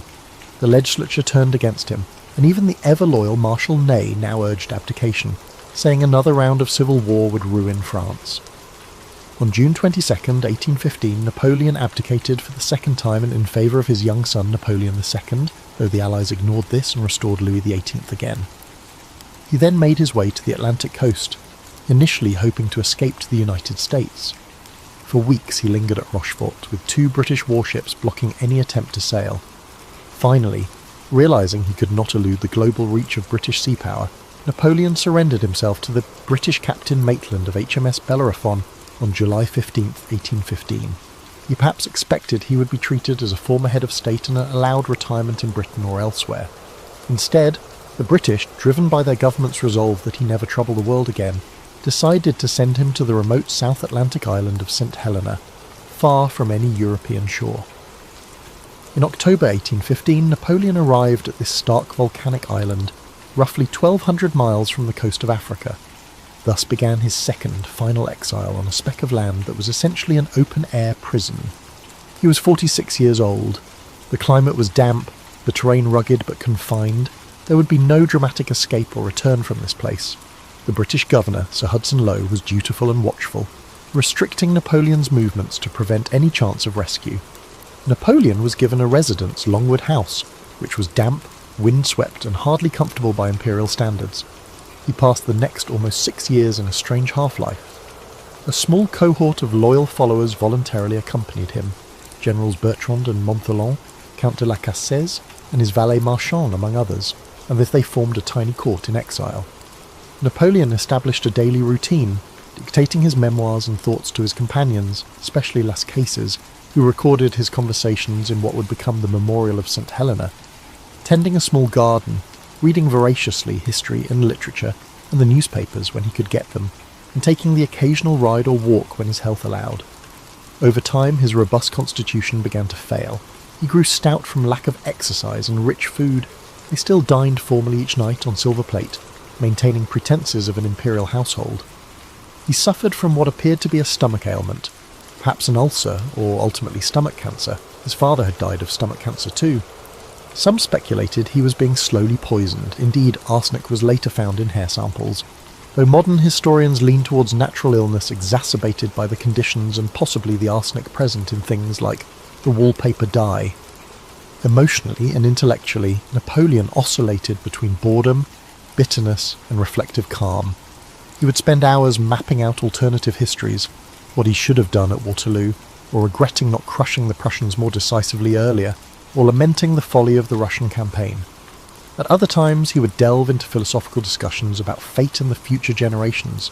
He once stated, "They wanted me to be another Washington," referring to how Britain might have expected him to quietly retire and farm, but they will not find another Washington in me. As months turned to years, Napoleon became preoccupied with shaping his legacy. In dictation sessions, he portrayed himself as the champion of the people's rights against reactionary monarchs and as a soldier-philosopher who spread revolutionary ideals. He insisted that his true glory was not the 40 battles he won, for defeat at Waterloo overshadowed them, but what will live forever is my civil code, the administrative reforms, the memory of a nation I transformed. He described the Grande Armée as a band of brothers who achieved the impossible out of love for France. He even expressed some remorse, or at least sadness, over the human cost of his ambitions. At times, sitting on the porch at Longwood, gazing at the Atlantic rollers under a grey sky, one imagines Napoleon pondering the ultimate futility of worldly power. Nevertheless, he never lost a certain pride and combativeness. When Sir Hudson Lowe would visit with petty regulations or refuse him the title of Emperor in correspondence, the British addressed him as General Bonaparte, Napoleon would bristle with anger, sometimes refusing to see the governor at all, cloaking himself in dignified silence. His entourage remained fiercely loyal, sharing in these indignities. In 1818, Las Cases was deported by Le Milieu for allegedly trying to smuggle letters to Europe. Napoleon was outraged, but he continued his dictations with others. Over time, reports of his declining health reached Europe and softened some hearts. Even royalists in France became less harsh, and a simmering Bonapartist sentiment emerged. In 1821, as Napoleon's condition worsened, constant abdominal pain, nausea and physical weakening, he took to bed. In April, he sensed the end was near and made a will, famously asking to be buried on the banks of the Seine, among the French people whom I have loved so much. On May the 5th, 1821, during a ferocious storm, Napoleon died. His last words, murmured in delirium, were recorded by those at his bedside as France glory, l'armée, tête d'armée, Josephine. France, the army, head of the army, Josephine. Even at the final moment, his mind clung to what he cherished. His country, his soldiers, his glory, and perhaps a fleeting thought of the first wife he had loved. Napoleon was buried on St. Helena in a shaded valley, in a modest grave marked only by a simple tombstone. The British, wary of any symbol, left it nameless. But death only magnified the legend.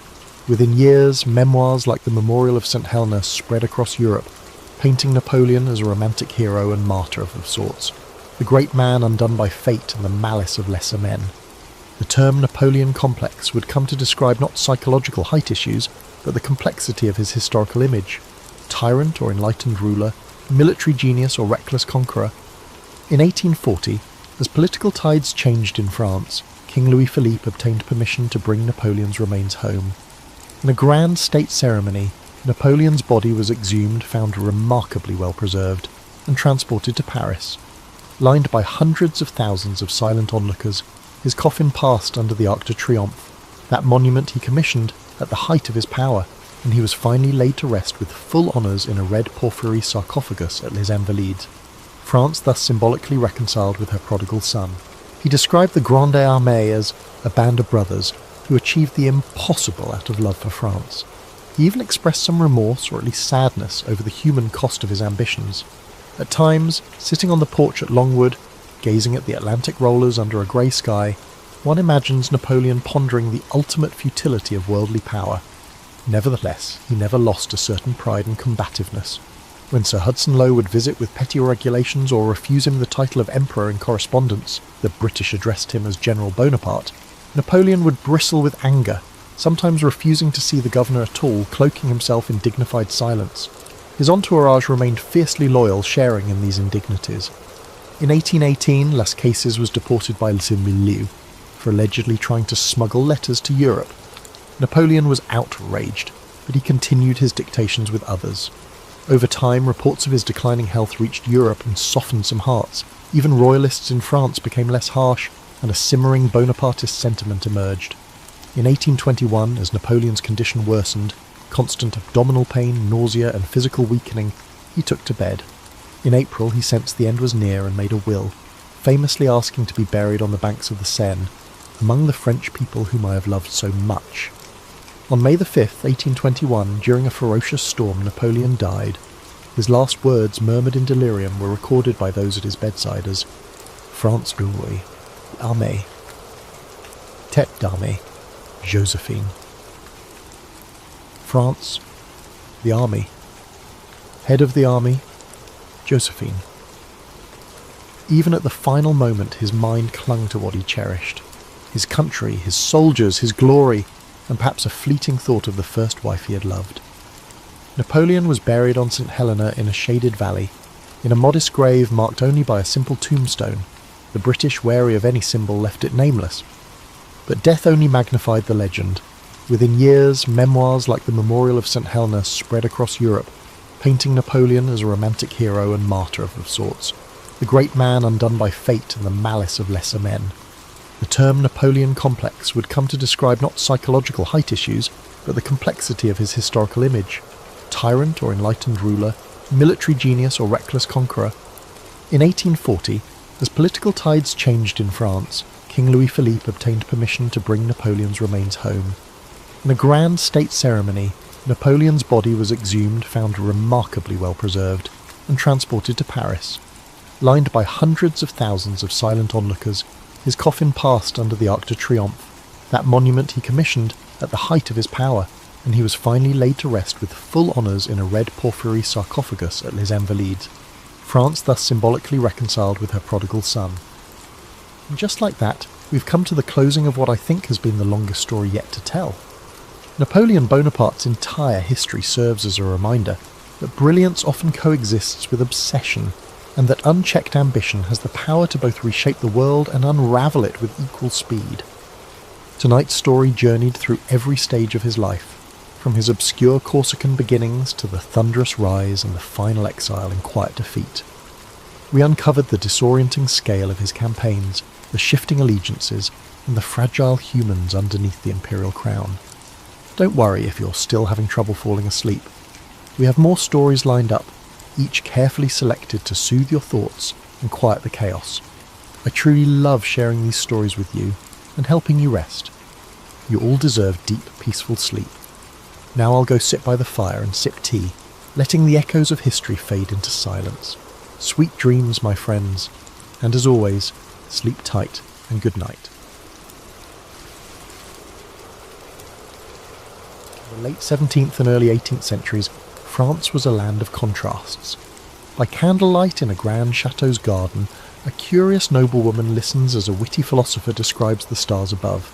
He explains that those stars are suns like our own, each perhaps circled by the worlds of their own, a radical idea in an age when questioning the heavens could be dangerous. Bernard de Fontenelle's Conversations on the Plurality of Worlds, 1686, a clever book where a lady and a scientist stroll nightly under the sky discussing Copernicus's sun-centered universe. Fontenelle's charming prose made the latest scientific discoveries accessible to the layperson, planting seeds of curiosity, even as Louis XIV's strict rule cast long shadows. Along with those of fellow thinker Pierre Bayle, formed a foundation for what would soon be called the Enlightenment. At the turn of the 18th century, official France was still firmly absolutist and devoutly Catholic.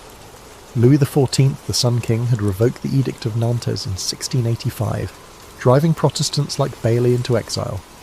Yet even as the king insisted on religious unity, dissenting ideas quietly took root.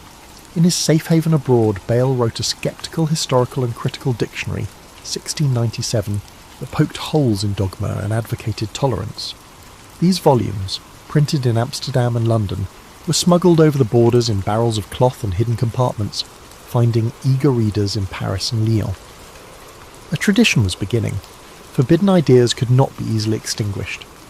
Bailey's call for a society of pluralistic views, a daring notion that people of different beliefs might live together in peace, resonated with a small but growing circle of French minds. Quietly, the monopoly of church and crown on truth was being challenged by pamphlets and letters passed hand to hand. After Louis XIV's death in 1715, the atmosphere in France relaxed somewhat, allowing these early sparks to flare up. In Paris, coffee houses and literary clubs buzzed with talk. One towering figure of this early Enlightenment was Baron de Montesquieu, a provincial nobleman with a dry wit and keen insight. In 1721, Montesquieu published The Persian Letters, a playful novel of letters in which two fictional Persian travellers lampoon French customs. Nothing was sacred in its pages. Parisian high society, the pretensions of the king's court, the absurdities of the Catholic clergy, all were held up to gentle ridicule through these eyes of outsiders. Readers were amused and intrigued. Beneath the satire lay serious critiques of absolutism and religious hypocrisy. The book, though published anonymously, created a stir. It was passed from salon to salon, read aloud in amused whispers. France's own institutions were being examined as if under a foreign lens, and many found them wanting. Montesquieu's success emboldened others. Soon he would take his analysis further. Retiring to his estate, he quietly toiled on a magnum opus about laws and governments around the world. By the 1730s, the term philosophy was coming into use. Not quite the same as philosopher, it meant a man, or occasionally a woman, of ideas who applied reason to all areas of life. These Enlightenment thinkers saw themselves as bringing light into the dark corners of ignorance and oppression. They drew inspiration from English writers like John Locke and scientists like Isaac Newton, whose works were now circulating in French translation. In fact, a fashionable young writer named Voltaire had travelled to England and returned in 1729 bubbling with enthusiasm for Newton's physics and the English spirit of free debate. He set about spreading both. With his vivacious lover Émilie du Châtelet, herself a brilliant mathematician, Voltaire explained Newton's findings in French and praised England's relatively liberal society in his letters on the English. Though the French authorities condemned his book and briefly imprisoned its author for it, the ideas could not be unread. The taste of intellectual freedom abroad only sharpened French appetites for more. Thus, in the decades before the Revolution, the early stirrings of Enlightenment thought took hold. A handful of bold voices, Fontenelle with his popular science, Bayle with his sceptical erudition, Montesquieu with his satire, and Voltaire with his sharp pen, prepared the ground. Their writing circulated in manuscript and in contraband print, fertilizing minds from Paris to the provinces. Over supper tables and university halls, people began asking new questions. Could reason, not tradition, guide human affairs? Must religious uniformity trump individual conscience? Could a king's authority have limits set by natural law? These questions, sown in the early 1700s, would sprout dramatically as the century progressed. For now, they were still whispered. But the Enlightenment in France had begun, a dawn of new thinking that promised to chase away medieval shadows. In the mid-18th century, some of the most radical ideas in France were not plotted in dark alleys but discussed over champagne and elegant drawing rooms.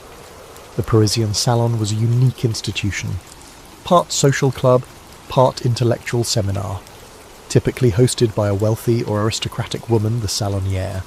These gatherings brought together writers, philosophers, artists and statesmen under one chandelier. On a given evening you might find the sharp-tongued Voltaire trading barbs with a bishop, or Jean-Jacques Rousseau shyly unveiling his latest essay to a circle of curious marquises. Salons were private and by invitation only, yet they became engines of public discourse. There was a democratic, cosmopolitan, and tolerant atmosphere, rare for the time nobles, bourgeoisie, and even an occasional artisan or foreign savant mingled politely, united by a love of wit and ideas. Here, Enlightenment thought took on a human face as diverse guests debated art, science, and politics late into the night. The women who ran these salons wielded subtle power in a society that otherwise confined female influence. Take Madame Geoffrin, for example. Born Marie-Thérèse Rodet Geoffrin by the 1740s, she had established herself as the premier hostess of Paris. Every Monday, her well-appointed home on the Rue Saint-Honoré welcomed the leading writers and philosophes to dinner. Wednesdays were reserved for artists.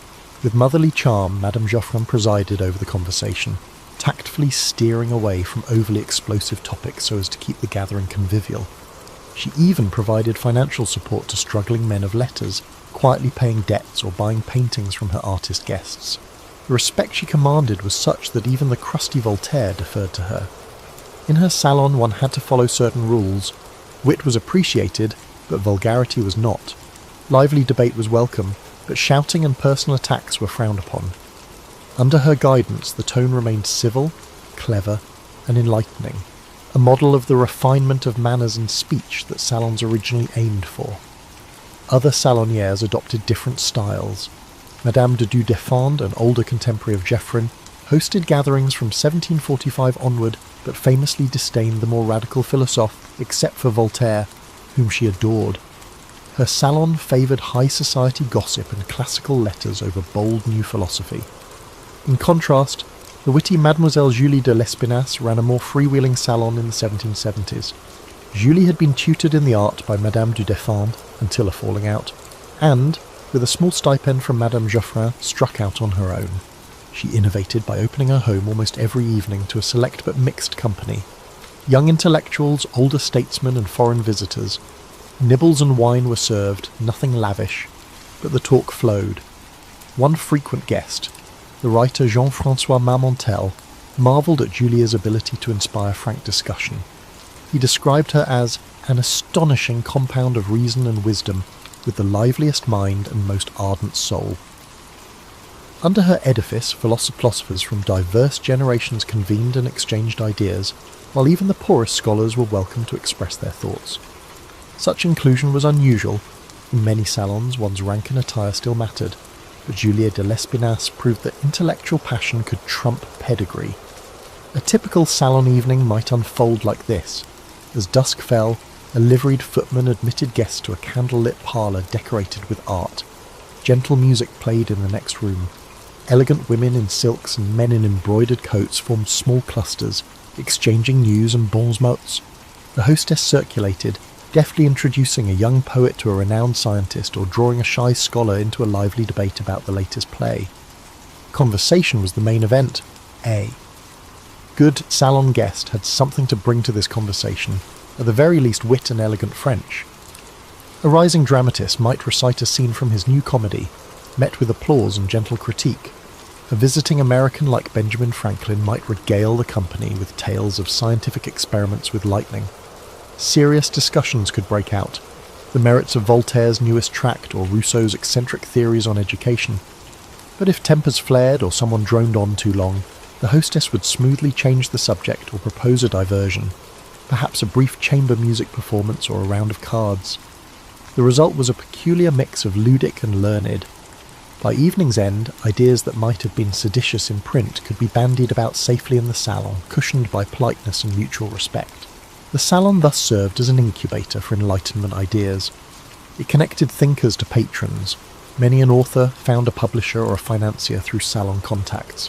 It allowed women a rare opportunity to engage in intellectual life, albeit as conveners rather than professors, with notable exceptions like Emily du Châtelet, who, though not a salonière, proved women could match men in science. Salons also helped erode class barriers, if only slightly. Some hostesses prided themselves on gathering a potpourri of talents regardless of noble birth. There were limits, of course. Peasants and labourers did not stroll into these parlours. The salons primarily catered to the elite, who were open to new talent and ideas, not just those inherited from their lineage. In these candlelit rooms, the public sphere had a private cradle. Before newspapers could freely criticise the king or church, and before any elected assembly existed in France, the salons were training grounds for reasoned debate. They fostered what one historian later called the Republic of Letters, a community of minds that transcended social ranks and national borders. Foreigners like the Scottish historian David Hume or the Italian economist Cesare Beccaria were feted at Paris salons when they visited. In turn, French philosophers built networks of correspondence with thinkers abroad. The cosmopolitan chatter in Madame Geoffrin's salon had echoes in London, Geneva or Berlin as ideas spread. By the 1770s and 1780s, even as economic troubles and political conflict loomed in France, one could still find on any given evening a salon in full swing, a microcosm of an ideal Enlightenment society, where conversation flowed freely, differences were bridged by civility, and a new rational France was imagined in talk long before it existed in fact.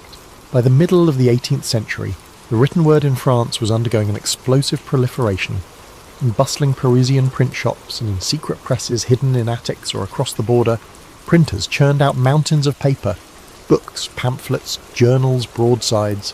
An insatiable reading public had arisen, hungry for everything from scandalous verse to serious treatises on philosophy. The statistics tell part of the story. By the 1780s, literacy had risen markedly. Roughly half of French men and a quarter of women could read, almost double the rates from a century earlier. More people reading meant more demand for reading material.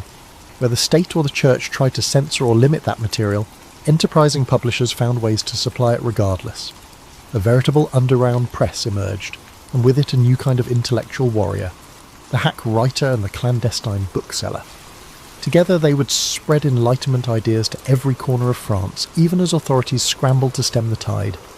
Officially, the French crown maintained strict censorship. All books were supposed to be approved by royal censors and carry the censor's name. Hundreds of titles were outright banned. The Catholic Church, through the Sorbonne faculty and the infamous Index Librorum Prohibitorum, Index of Prohibited Books, also condemned works deemed heretical or immoral. Punishments for illegal printing could be severe: fines, imprisonment, even the gallows for repeat offenders. But by the 1770s, enforcement was increasingly like plugging holes in a sieve. The appetite for new ideas was too strong and the profits to be made from satisfying it too tempting. Smugglers carried forbidden books into France by the crate, stashing them in false-bottom wagons, or floating them down rivers at night. It was said that in some frontier towns, nearly every customs officer could be bribed. Meanwhile, within France, pirate printers secretly duplicated popular works without permission. One way or another, what was officially banned often ended up widely read. A few examples illustrate the cat-and-mouse game of publishing. In 1759, the monumental project of the Encyclopédie, the great encyclopedia of sciences, arts, and trades edited by Denis Diderot, was banned by King Louis XV after the first 7 volumes, under pressure from church authorities who found its articles too impious. But Diderot did not abandon it. Thanks to sympathetic insiders, not least the enlightened censor Malgerbe, Diderot continued the work in secret, finishing 10 more volumes of articles and plates under a false imprint in Switzerland. Officially, the encyclopedies were suppressed. In reality, subscribers received the remaining volumes clandestinely by 1765. As one contemporary quipped, the authorities had winked at the enterprise. They pretended to shut it down to appease the church, but turned a blind eye to its continued existence because it employed hundreds of workers and had powerful supporters. This delicate dance, ban in name, tolerate in practice, typified the later old regime's lax censorship. By 1780, Diderot's encyclopédie stood complete at 35 volumes, an astonishing trove of Enlightenment knowledge made available to the public, despite all edicts to the contrary. In addition to the Encyclopédie, Geneva, Amsterdam, London, and the Rhineland produced illicit literature. Scholars believe that around 600 prohibited books circulated in France before the Revolution. These included philosophical books, scurrilous political pamphlets, and censored novels. According to historian Robert Darnton, several were forbidden bestsellers, books too filthy or seditious for the censors, but eagerly read by everyone who could. Rousseau's Emile on education and the social contract were prohibited in 1762, but pirated volumes spread and made him famous. Obscene leaflets criticising the royal family's morals and crazy stories about the king's ministers were other underground bestsellers. Grub Street writers, hack authors living hand-to-mouth in Paris who wrote whatever sold, specialised in libelles, libellous pamphlets. To get money, such writers might mock the king's mistress one week, compose a natural rights tract the next, and spy for the police the next. Voltaire and Diderot mocked this literary underworld. Voltaire called hack writers things. Ironically, radical ideas sometimes spread through these less recognised venues. The hackers, hungry and alienated from the previous regime, hated authority and fueled the revolution. Print circulation is immense. A recent police inventory of a seized bookstore or the Bastille's confiscated shipment documents shows thousands of illegal books. Popular illegal titles have been republished many times. In the 70s, the Swiss underground publisher Société Typographique de Neuchâtel transported tens of thousands of volumes into France, from Voltaire's philosophical fables to prohibited novels. By 1796, 20 sanctioned and 50 pirated volumes of the forbidden anti-colonial work History of the Two Indies 1770 surfaced. Abbé Raynal's History of the Two Indies, which boldly denounced slavery and tyranny, was banned by the French government and exiled, while the clergy despised him as one of the most seditious writers, which only piqued readers' interest. Despite the embargo, the book was a bestseller and influenced American colonists with its human rights advocacy. The paradox of French Enlightenment publishing was that repression often increased a work's fame and audience. Reading revolutions spread outside the capital. Provincial cities developed lending libraries and reading societies, where members pooled funds to buy books and newspapers under the watchful eye of a suspicious bishop or magistrate. Literature was available to many residents and artisans by the 1780s. Budget-friendly Bibliothèque Bleue books simplified Enlightenment ideals, fairy tales, and practical information. Peddlers sold chapbooks in local marketplaces, spreading new ideas. In a tavern, a peasant may hear a hot story about the king's mistress, or a Voltaire joke. Of course, not everyone liked this print deluge. Conservative voices argued that excessive reading, especially forbidden materials, was corrupting ordinary people. One booklet at a time, some worried that authority was losing respect. They were partly right. Before 1789, printed words affected French public opinion. Pamphlet avalanche swayed public opinion after high-profile scandals or trials, like the Diamond Necklace Affair, 1785, involving Queen Marie Antoinette. Enlightenment authors inform and influence public opinion. They thought education and critical thinking could improve society. It worked, but it also fueled high expectations and simmering discontent. A Parisian kiosk sold a cheap Rousseau leaflet on the eve of the revolution stating, "Man is born free and everywhere he is in chains." A bawdy song mocking the fat archbishop or a broadsheet celebrating America's successful uprising against its ruler were available. Rights, liberty and equality, formerly discussed in salons, have permeated common consciousness. The future was printed on legal and unlawful presses. Despite their efforts, the old order's guardians could not unprint it. The clatter of the printer's type and the rustle of secretly turned pages shook a changing France. In a modest Paris apartment in the 1750s, two brilliant men sit exchanging letters, not amicably, but as rivals locked in intellectual combat. On one side is Voltaire, the most famous wit of the age, now in his 60s, polished, urbane, a skeptic who relishes skewering folly. On the other, Jean-Jacques Rousseau, 2 decades younger, intensely earnest, a loner who distrusts the very society Voltaire so enjoys. They rarely meet in person, but across miles they trade barbs in print. Upon reading Rousseau's latest work, Voltaire cannot resist sending a withering reply. "I have received, sir, your new book against the human species, and I thank you for it," Voltaire writes with biting sarcasm. "No one has ever employed so much intelligence to make us all stupid. Reading your book inspires a strong desire to take action." His words drip with mock praise. Rousseau's idealization of primitive man, Voltaire implies, is absurd. Civilization may be flawed, but it's far better than the savage life Rousseau extols. This famous quip that Rousseau's philosophy is enough to make a man want to become a beast epitomizes the clash between two towering Enlightenment thinkers whose visions of human nature and society were worlds apart. The Enlightenment was not a singular entity, rather, it represented a multitude of diverse perspectives, frequently engaged in intense debate. Voltaire and Rousseau's rivalry is legendary. Voltaire championed reason, science, and a certain cosmopolitan elitism. He believed enlightened monarchs, ideally advised by philosophers like himself, could gradually improve society. Religion, to Voltaire, was useful as a social glue, but needed purging of superstition. Écraser l'infâme, crush the infamous thing, a fanaticism he would famously declare of the Church's abuses. Rousseau, by contrast, distrusted the pretensions of polite society. He thought civilization had corrupted man's originally good nature. In works like Discourse on Inequality, he argued that arts and sciences had led not to progress, but to vanity and oppression. His ideal was a simpler life in harmony with nature, and a political community based on genuine equality and the general will of the people, as he later outlined in the Social Contract. To Voltaire, the idea sounded naive at best, dangerous at worst. Their correspondence started courteously but soured over time. After the devastating Lisbon earthquake of 1755, Voltaire wrote a poem questioning providence. How could a just God slaughter innocents?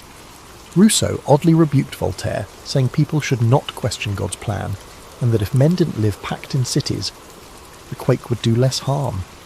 Voltaire privately scoffed that Rousseau wanted to send mankind backwards. One longs, in reading your book, to walk on all fours, he jeered, stung by Rousseau's critique. Rousseau, for his part, grew increasingly convinced that Voltaire and his clique were conspiring against him, mocking him behind his back. By the 70s, their relationship had fractured completely. Rousseau even refused Voltaire's offer of refuge when Rousseau was fleeing arrest. The Voltaire-Rousseau split was not just personal, it symbolised a deeper divergence in Enlightenment thought. Voltaire stood for the party of reason, progress through enlightened authority and sharp criticism of tradition. Rousseau became the voice of the party of feeling, valuing emotion, authenticity, and the wisdom of the common man over the polished salon sophisticate. Their quarrel highlighted contradictions. The Enlightenment celebrated reason, yet Rousseau accused reason's apostles of being cold and elitist. It preached equality, yet Voltaire privately disdained the uneducated masses and preferred benevolent despotism to democracy. In their ways, each was prophetic. Voltaire of the liberal, secular values that would shape modern Europe, Rousseau of the romantic, democratic, and even revolutionary currents that would soon erupt.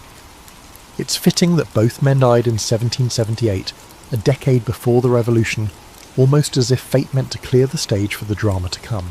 Beyond this famous duo, the Enlightenment was rife with intellectual rivalries and collaborations. Diderot and D'Alembert, co-editors of the Encyclopédie, had their share of squabbles. D'Alembert quit the project in frustration in 1759, leaving Diderot to slog through the remaining volumes largely alone. Diderot also fell out bitterly with Rousseau, who had once been his close friend.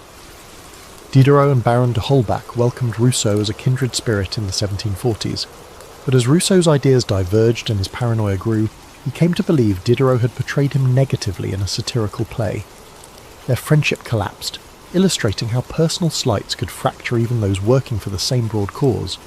Meanwhile, Baron de Holbach, host of a famously irreverent salon of atheists, published The System of Nature 1770, a book denying the existence of God outright. This extreme materialism alarmed even Voltaire, who attacked Holbach's atheism as fanatical in its own way. Voltaire believed society needed belief in God as a moral bedrock. If God did not exist, it would be necessary to invent him, he quipped. Holbach and Diderot, however, privately ridiculed Voltaire's deism as a lack of nerve. To them, reason pointed to a universe without need of a divine being. Thus, even among philosophes united against the Church's tyranny, there were deep fractures about religion's role. Another poignant clash involved Montesquieu and Rousseau's political theory. Montesquieu's The Spirit of the Laws, 1748, argued for a balanced constitution, like Britain's, with powers separated among king, parliament, and courts, a moderate vision to prevent despotism. Rousseau's Social Contract, 1762, dismissed Montesquieu's model as too aristocratic. Instead, Rousseau envisioned a republic so egalitarian that, in theory, everyone would obey laws they themselves willed. Voltaire found Rousseau's political ideas as impractical as his primitivism. He quipped that Rousseau's ideal republic was a city of ghosts, and indeed Rousseau's notion that citizens be forced to be free if they violate the general will would trouble critics for its potential for tyranny. Yet these quarrels were not destructive in the long run. Rather, they enriched the Enlightenment's legacy by presenting contrasting ideas that later generations could draw upon. In the salons and in print, rival philosophes might lampoon each other, but they also all contributed to a broader movement questioning the status quo.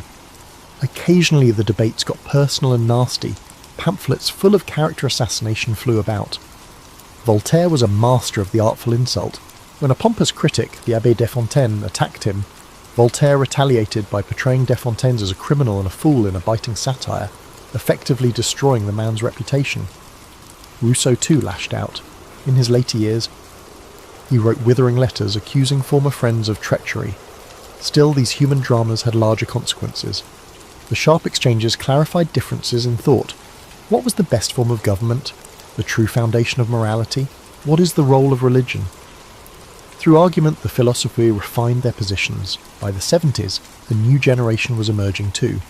Figures like Condorcet, a mathematician and protégé of d'Alembert, admired both Voltaire and Rousseau trying to synthesize Enlightenment ideals with practical reforms.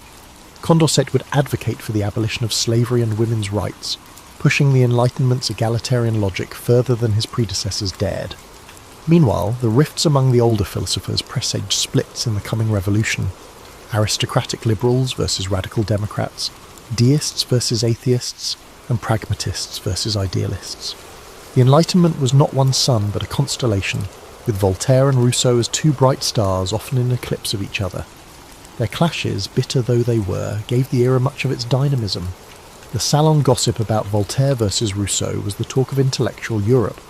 Interestingly, when both Rousseau and Voltaire passed away in 1778, they received brief eulogies as if they had been complementary heroes.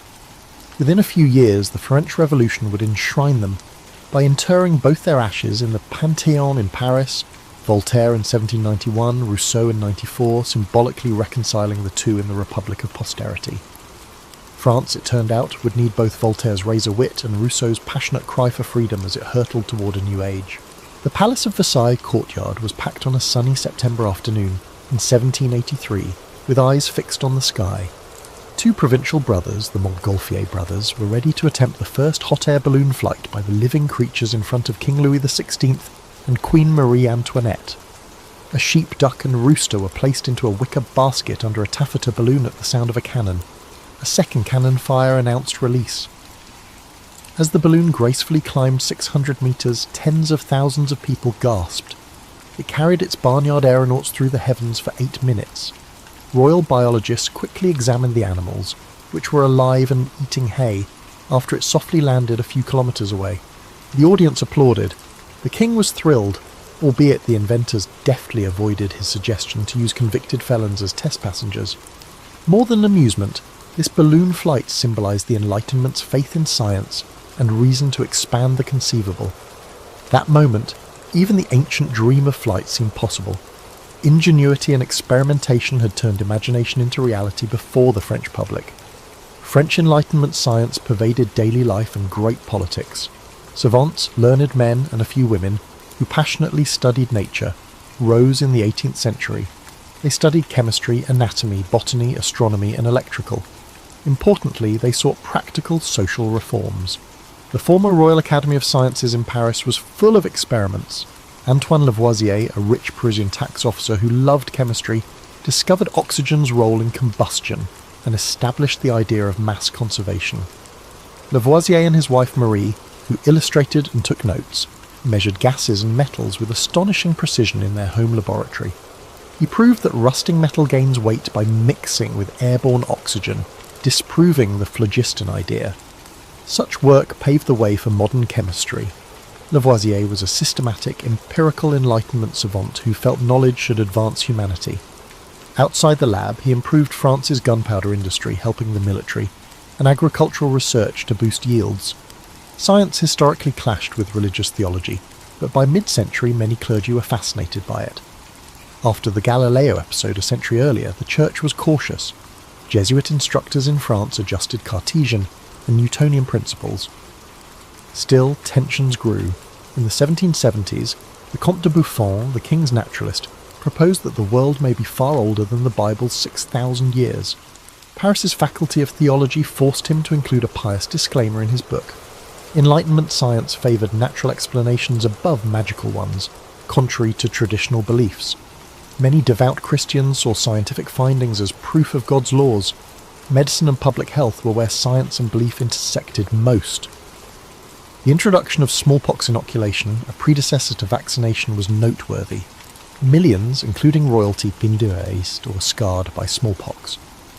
After Louis XV died brutally of smallpox in 1774, the new King Louis XVI decided to undergo inoculation, a risky, purposeful infection to bestow immunity.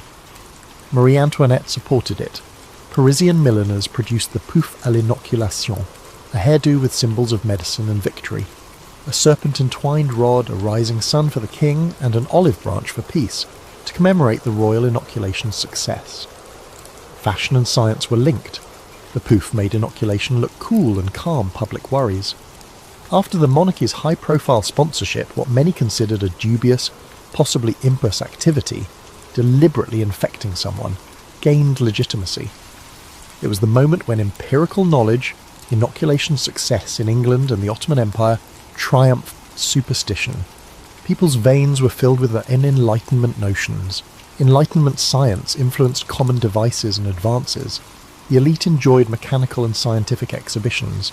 Salons had electrical machines with spinning glass globes that generated static electricity, sparking and raising arm hair. These machines were novelty but important research tools. When American scientist Benjamin Franklin showed lightning was electrical by harnessing it with a kite, Europe was enthralled. France copied the experiment. Franklin was a star in Paris as a revolutionary diplomat and scientist, and his lightning rod creation was praised as a reasoned defence against nature. By the 1780s, even churches were putting lightning rods, possibly recognising that saving a steeple from blowing up was worth it. Some churchmen first opposed them, believing that it was blasphemous to meddle with the artillery of heaven. So science quietly challenged the idea that disasters were divine will by treating them as mechanical issues. No subject was too obscure for the philosophers to probe. Enlightenment thinkers compared doctors' discussions about the heart to a state's circulation of commerce. Philosophy considered classifying human civilizations like naturalists did species. The encyclopedia includes many scientific articles and images, from anatomical diagrams to windmill improvement designs, aiming to gather and disseminate essential knowledge. To catalogue and communicate practical information was an Enlightenment ideal. Knowledge should not be hidden or guild-bound, but shared for the common good. Diderot published on metallurgy, music theory and other subjects because he believed nature and art might liberate minds and enhance life. During this era, the state often linked scientific development to its goals, fostering a culture of enlightened absolutism. Louis XVI and his ministers wanted to use science to improve armaments, maps and agriculture. In the 1760s, the French government supported the enormous meridian voyages to estimate the Earth's form, reflecting Enlightenment curiosity and state pride. The Academy of Sciences researched ways to enhance navigation and chronometers and gave prizes for practical answers. Nutritionists like Parmentier staged meals featuring potato dishes to convince aristocracy it could prevent starvation. To promote potatoes, Parmentier had a field guarded by troops but let peasants steal from it at night. In urban living, the Enlightenment provided new conveniences. Paris's nightly street illumination improved, bringing enlightenment. Public places like the Jardin du Roi, now Jardin des Plantes, offered botanical gardens and a small zoo, representing the era's natural science curriculum. Travelling lecturers demonstrated physics experiments, such as how an air pump could smother a bird in a vacuum jar, ugly, but a dramatic lesson in air. Crowds watched. These shows blurred the lines between education and spectacle. Science was trendy by the 1780s. In clubs, men debated the ideas of Newton and Descartes, while aristocratic women wore small lightning rods as jewellery. The revolutionary idea of rationally evaluating and engineering society also drew inspiration from science. As scientists sought natural rules, philosophers sought social laws. Scientists' skill in describing the world encouraged them to question whether social structures like the monarchy, church, and feudal privileges were logical or historical accidents. Why not redesign a kingdom if a balloon could fly? Science wasn't politically neutral. Some Enlightenment savants faced persecution and challenges. Revolutionaries denounced Lavoisier for being a tax collector in 1794, despite his gunpowder and chemistry advances. Despite his scientific credentials, Lavoisier faced execution when the public turned against experts with links to the Ancien Regime. The Republic has no need of scientists, the judge allegedly declared, rejecting mercy requests. The new administration returned Lavoisier's things to his widow with a note. To the widow of Lavoisier, who was falsely convicted, a year after his execution, acknowledging his innocence and genius, mathematician Lagrange mourned, "It took them only an instant to cut off that head, and 100 years may not suffice to produce another like it." The convergence of Enlightenment science and revolutionary politics was fragile. Science permeated salons, state policies, and street culture in Enlightenment France. It offered control over nature and reflected society. People cooked, healed, travelled, and illuminated their homes differently.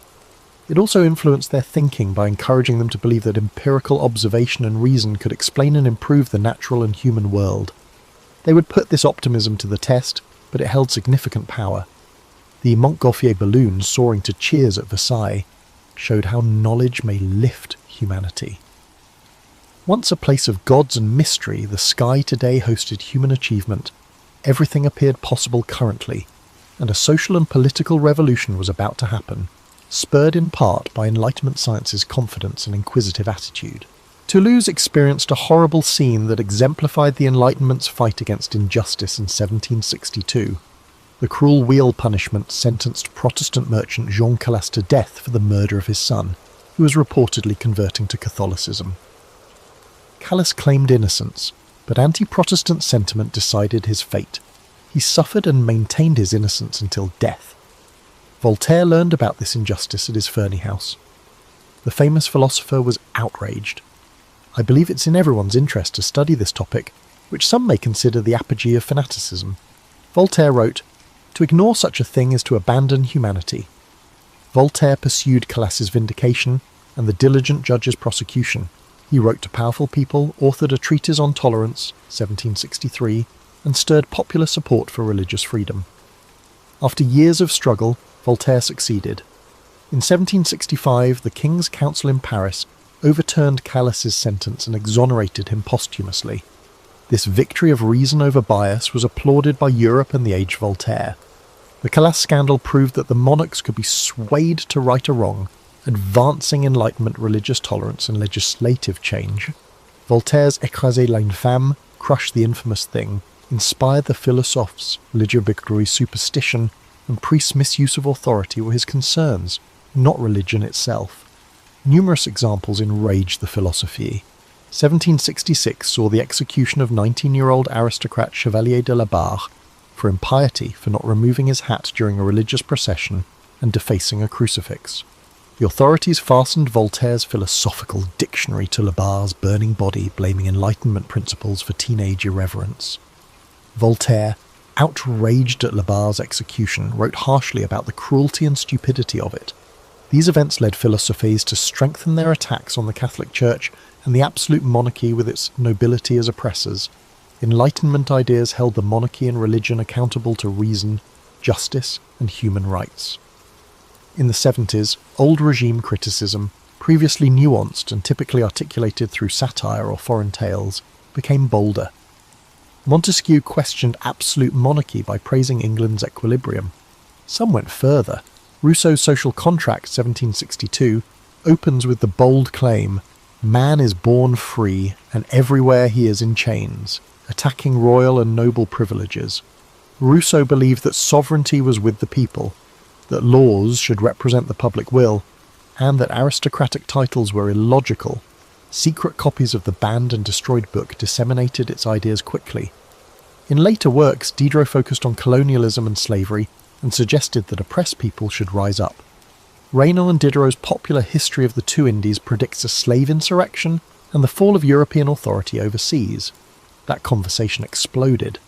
The French crown spammed, censors tried to crush it, but they merely pushed it underground, where it became more appealing. Not all Enlightenment figures were radicals. Many favoured enlightened despotism, which held that a wise and sensible king could reform from power. Voltaire courted Frederick the Great of Prussia and praised Emperor Joseph II of Austria for religious toleration and serfdom reform. Enlightenment-influenced French ministers and nobility included Turgot, who tried to deregulate grain trade and abolish forced labour, and the Marquis de Condorcet, who promoted educational and judicial reforms in aristocratic circles. Britannica.com. These men attempted internal system reform. In 1780, mild-mannered Louis XVI prohibited torture and interrogations, inspired by Cesare Beccaria's Enlightenment essay on crimes and punishments. By providing Protestants civil rights in 1787, he advocated immunization and religious tolerance. The monarchy often failed and faced opposition from existing interests. Nobles resisted Turgot's reforms, dismissing him. The church leadership actively opposed privilege reduction. The French Catholic Church was a key Enlightenment target. The church had long ruled education, literature, and dissenters with immense great riches. Philosophers, mostly deists or agnostics, denounced church persecution. Voltaire opposed intolerance, like the Calas scandal, to humble the church. Candide, his satirical tale, attacked religious hypocrisy and other flaws. In Cannibals, Diderot subtly mocked European religious communion by comparing Pacific Islander customs to European religious communion. Baron de Holbach's system of nature atheism depicts priests as deceptive characters who use hell to subjugate people. The words were provocative. Toulouse experienced a horrible scene that exemplified the Enlightenment's fight against injustice in 1762. The cruel wheel punishment sentenced Protestant merchant Jean Calas to death for the murder of his son, who was reportedly converting to Catholicism. Calas claimed innocence, but anti-Protestant sentiment decided his fate. He suffered and maintained his innocence until death. Voltaire learned about this injustice at his Ferney house. The famous philosopher was outraged. I believe it's in everyone's interest to study this topic, which some may consider the apogee of fanaticism. Voltaire wrote, "To ignore such a thing is to abandon humanity." Voltaire pursued Calas's vindication and the diligent judge's prosecution. He wrote to powerful people, authored a treatise on tolerance, 1763, and stirred popular support for religious freedom. After years of struggle, Voltaire succeeded. In 1765, the King's Council in Paris overturned Calas's sentence and exonerated him posthumously. This victory of reason over bias was applauded by Europe and the age of Voltaire. The Calas scandal proved that the monarchs could be swayed to right a wrong, advancing Enlightenment religious tolerance and legislative change. Voltaire's "Écraser l'infâme," crush the infamous thing, inspired the philosophes. Legibigre's superstition and priests' misuse of authority were his concerns, not religion itself. Numerous examples enraged the philosophie. 1766 saw the execution of 19-year-old aristocrat Chevalier de la Barre for impiety for not removing his hat during a religious procession and defacing a crucifix.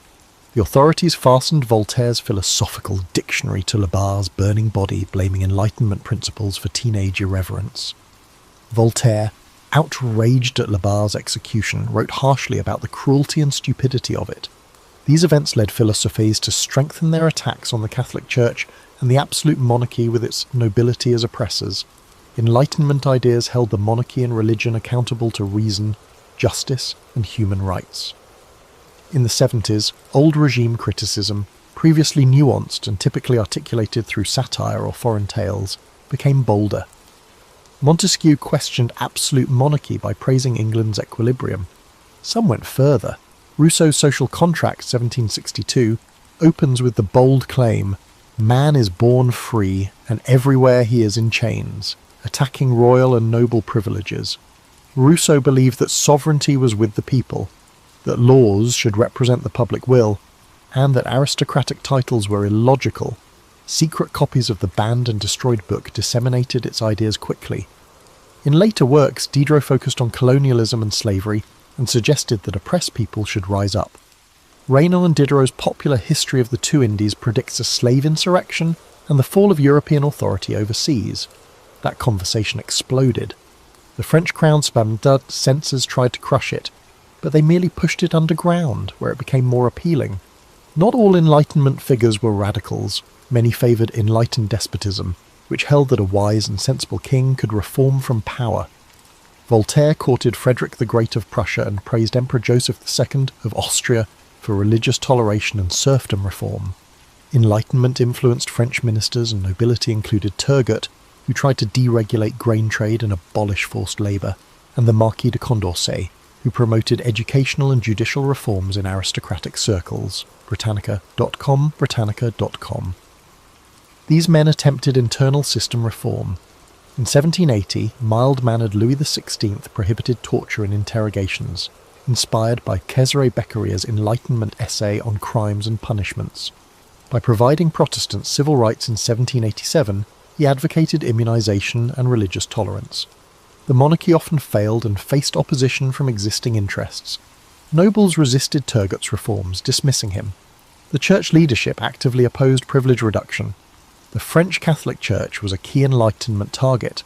The church had long ruled education, literature, and dissenters with immense great riches. Philosophers, mostly deists or agnostics, denounced church persecution. Voltaire opposed intolerance, like the Calas scandal, to humble the church. Candide, his satirical tale, attacked religious hypocrisy and other flaws. In Cannibals, Diderot subtly mocked European religious communion by comparing Pacific Islander customs to European religious communion. Baron de Holbach's system of nature atheism depicts priests as deceptive characters who use hell to subjugate people. The words were provocative.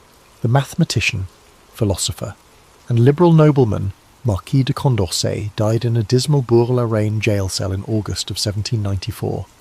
He fled from the extremist Jacobin regime that called him a traitor. Condorcet, who championed human rights, slavery abolition, and women's suffrage, almost alone among his peers, was now a victim of the revolution he supported. His lifeless body was uncovered by guards. He may have died from disease and exhaustion or from poison he hid when the guillotine approached. The terror's gloom killed one of the Enlightenment's brightest lights. His demise typified the tragic irony that befell many Enlightenment luminaries during the revolutionary storm. Their promised progress had turned on them. As previously mentioned, Lavoisier faced execution despite his claims that his scientific efforts benefited the nation. Madame Geoffrin's daughter saw her salon acquaintances scattered, some executed, as genteel reform conversations gave way to mobs. Even after their deaths in 1793, Voltaire and Rousseau were disputed by revolutionaries, with radicals favouring Rousseau's egalitarianism and moderates Voltaire's tolerance. The Enlightenment inspired the revolution, but the revolution tested it. The French Revolution both upheld and undermined Enlightenment values. On one hand, it formalised many philosophers' essential ideas, based on Montesquieu, Voltaire, Rousseau and Locke. The Declaration of the Rights of Man and Citizen, 1789, advocated freedom of speech and religion, equality before the law, and the right to resist injustice. The philosopher's dream of a meritocratic society was realised on August 1789, when feudal privileges and tithes were abolished in one night. The Constitution of 1791 established a constitutional monarchy with a Montesquieu-like division of powers. The Revolution fulfilled Voltaire's calls for toleration by seizing church property in 1790 and awarding full citizenship to Protestants and Jews in 1791. When Louis XVI was guillotined in 1793, Rousseau's vision of popular sovereignty, the people's will above divine right kingship, was most clearly confirmed. However, the revolution's violent, illiberal turn troubled many. The Enlightenment sought to replace tyranny with reasoned conversation, not crowd or one-party power. The Committee of Public Safety murdered thousands of enemies of the revolution during the Reign of Terror, 1793-4, a terrible inversion of Enlightenment ideas. Reason gave way to another frenzy. Under Robespierre, the revolutionaries formed a municipal religion of the Supreme Being and held deistic festivals, a guillotine-enforced version of Rousseau's civil religion. People executed under the guise of reason for being aristocrats or moderate republicans would have horrified Voltaire. The terror exposed an Enlightenment contradiction. The confidence in a single truth, rational or ideological, can lead to tyranny.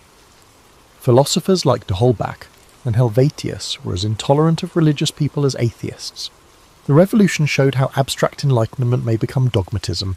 No one shall spread darkness, on pain of death. Many Enlightenment thinkers did not want democracy. Voltaire favoured an enlightened monarch over an uninformed mob. Some intellectuals said early revolutionary assemblies' disarray showed Voltaire was right about the Quenelle rabble.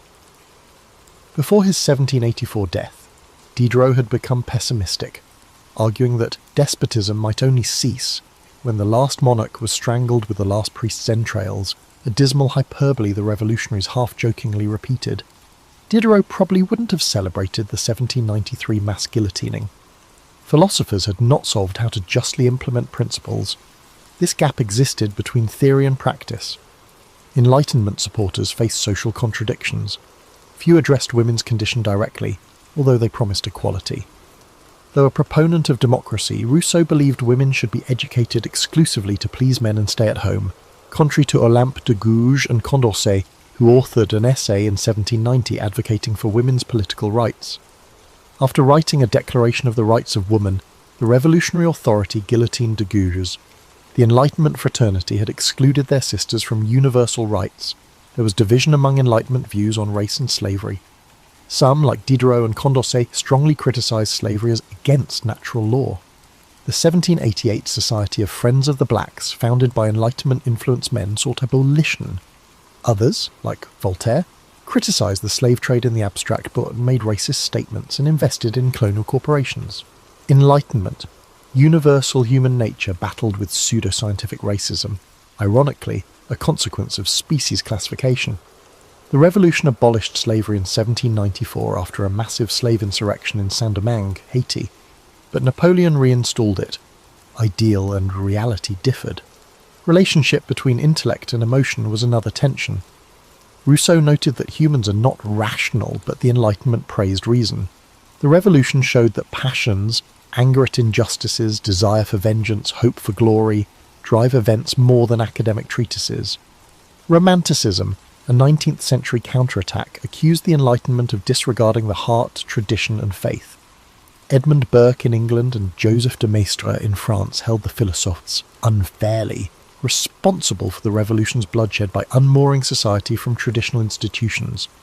They said that the Enlightenment's abstract reasoning had dissolved authority and led to chaos and Napoleon's rule. While this view is debatable, by the early 1800s, the Enlightenment was hailed for the Declaration of Rights and scientific advancement, but also accused of revolution. Long-term, the French Enlightenment left a deep and mostly good influence. It inspired the French, American, and later independence movements worldwide. Many Enlightenment goals were achieved in the 19th century, including the abolition of slavery in European empires, France in 1848, Britain 1833, the spread of public education, the rise of secular states and the reduction of church temporal power, the gradual and uneven expansion of suffrage, and the advancement of science and technology without dogma. The 1948 UN Universal Declaration of Human Rights is based on Enlightenment ideas. Today we echo Voltaire's calls for press and conscience freedom. Governments cite Montesquieu when creating checks and balances. When protesters invoke the will of the people, Rousseau is followed. However, the Enlightenment left more uncertain legacies. The scientific revolution and industrial society were fueled by reason, but Romantics and later existentialists criticised it for promoting technocracy and soulless rationality. Westerners defended imperialism as bringing civilization, an attitude oddly at conflict with the Enlightenment's empathy, but facilitated by its aim. Enlightenment secularism allowed diversity to develop, but also left a spiritual hole that 19th and 20th century ideologies and nationalisms strove to fill, not always for the better. After Napoleon's collapse in 1815, France's monarchy re-established church dominance and conservative tendencies.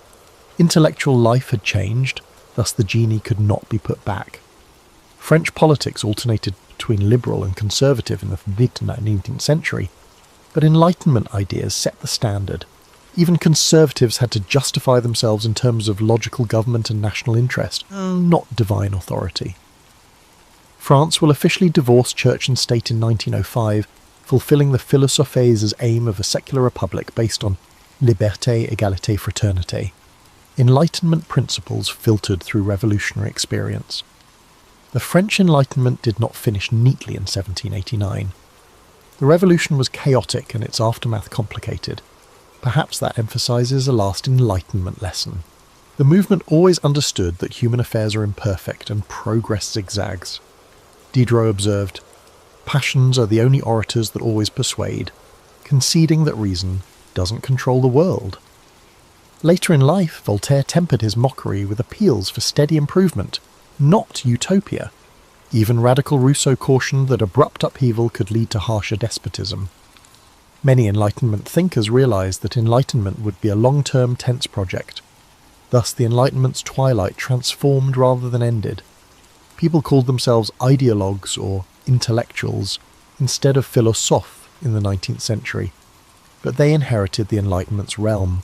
Questioning authority, demanding reasoned answers, and claiming individual dignity became entrenched in Western civilization. When we read Voltaire's witty, courageous writings, Rousseau's profound challenges, Diderot's encyclopedic labours, or Condorcet's prescient humanism, we are reminded of the Enlightenment's very human story: salon gatherings and clandestine pamphlets, friendships and feuds, and people risking prison for a pamphlet or exile for a principle. Ideas could overthrow thrones in that age. Its legacy lives on every time an informed public holds a tyrant accountable. A youngster is taught science without superstition, various individuals sit down to talk and debate rather than fight, and we choose light over darkness. The French Enlightenment was truly a turning point in human history. George Washington's formative years unfolded against the rustic backdrop of mid-18th century Virginia. While popular culture might depict him as an almost mythic hero from the start, he was, in reality, shaped by the day-to-day concerns of a frontier society and a family struggling for greater prosperity. Born on February 22nd, 1732, in Westmoreland County, he was part of a sprawling network of half-siblings, uncles, aunts, and cousins who formed a complicated social web in the colony. His father, Augustine, sought to expand the family's holdings through tobacco farming, land speculation, and the occasional foray into iron mining. These early pursuits carved out the environment where young George would learn about risk, reward and the challenges of shaping one's destiny in a new world. Contrary to apocryphal stories, Washington's childhood was not defined by toppling cherry trees or sporting wooden teeth. It was, however, marked by loss. His father died when George was only 11, throwing the family's finances into uncertainty. His half-brother Lawrence, considerably older, stepped in as a paternal figure. It was Lawrence who introduced George to polite society in Virginia and instilled in him an admiration for military achievement. Lawrence had served under the British flag in the Caribbean, a detail that quietly stoked George's aspirations towards soldiering. Through Lawrence, he was exposed to the idea that honour, discipline, and loyalty could earn a young man respect in the British colonies. Despite these influences, necessity often guided Washington's early path. Formal schooling was piecemeal at best, tutors came and went. Young George's mother, Mary Ball Washington, strove to keep the family afloat. But educational opportunities remained sporadic. This patchy instruction did not deter him. It forced him to become largely self-taught, an approach that would define his later life. He was, from his teenage years onward, a voracious note-taker and letter-writer, constantly refining his penmanship, grammar, and mathematical skills. Writing itself became a window into the adult world he hoped to master. One of his initial breakthroughs came in the realm of surveying, a skill both profitable and adventurous in colonial Virginia. Land in those days was currency, and individuals who could map uncharted territories were in high demand.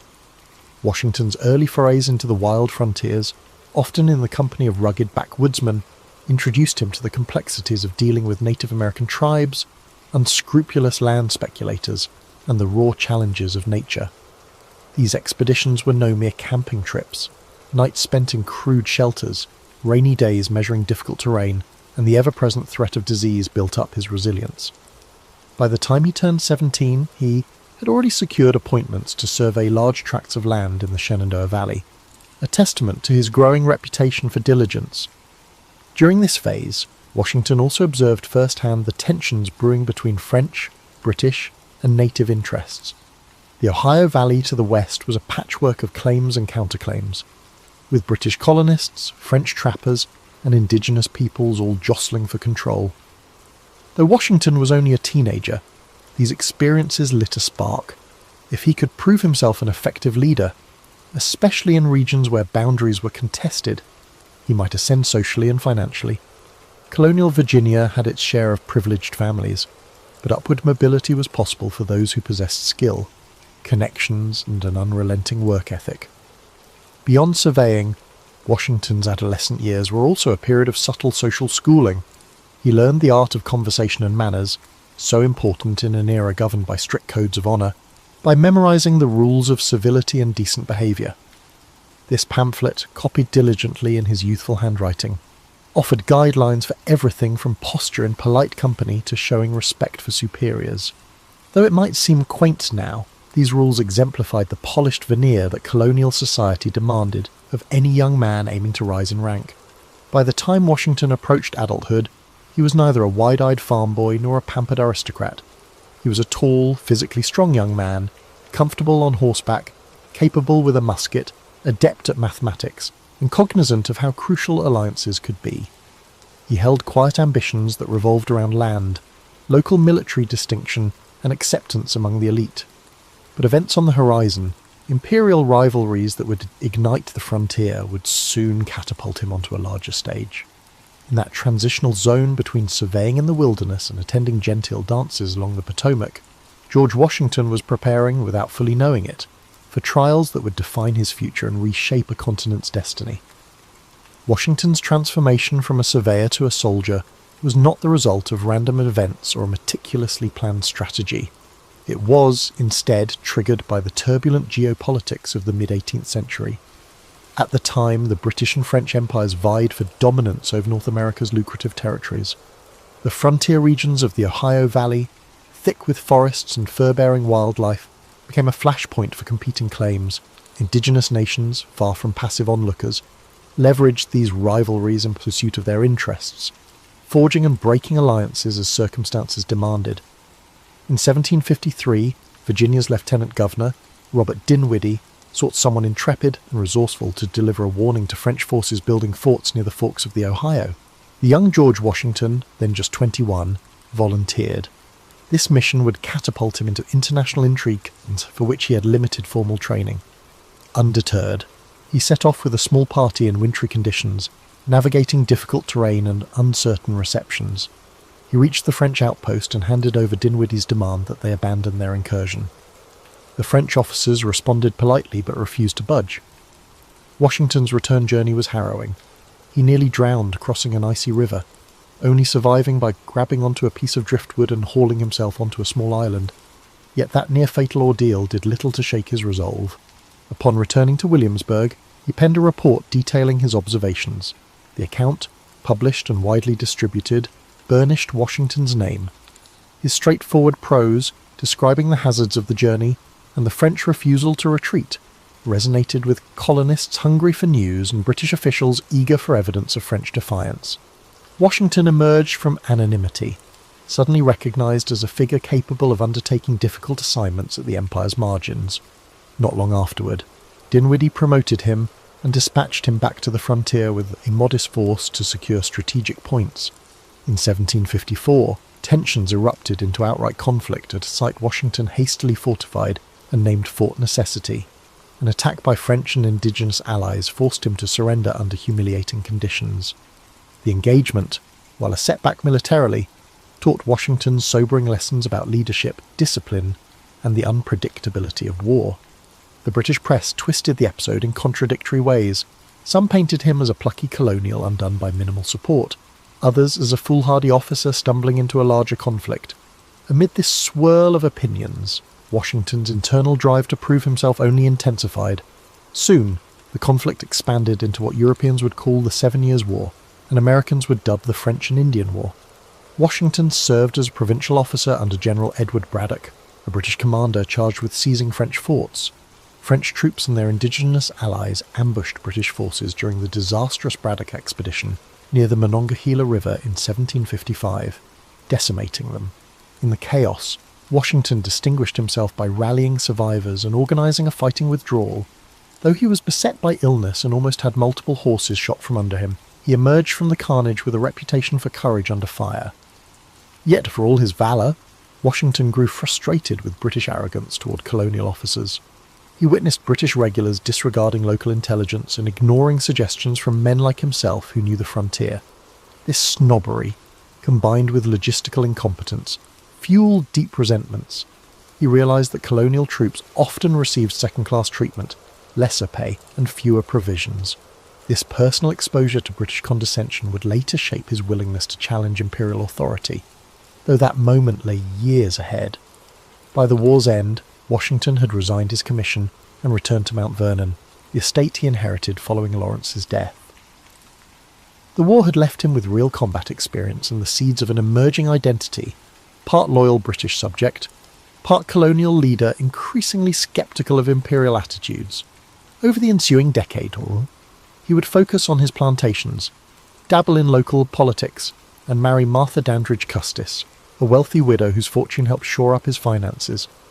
Washington transformed Mount Vernon into a profitable enterprise, experimenting with new crops, analysing agricultural techniques, and exerting influence in Virginia's House of Burgesses, yet the memory of the frontier battles never fully dimmed. He had seen how tenuous British authority could be on American soil, how alliances shifted, and how local knowledge often outstripped distant orders. He also observed the subtle changes stirring among colonists, growing populations, expanding commerce, and a sense of collective identity not solely anchored to Britain. While Washington did not yet foresee a complete break with the Crown, the stage was quietly being set for a more profound clash.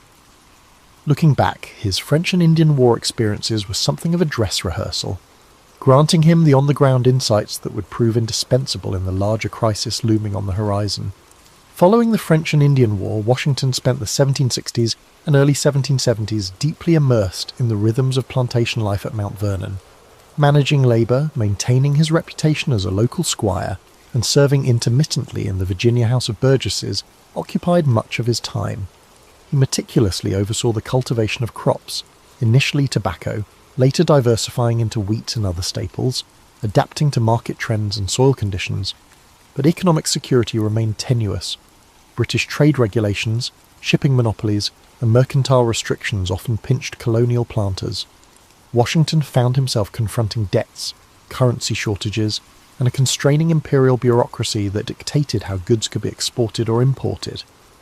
Amid these challenges, Washington's perspective on British authority gradually evolved.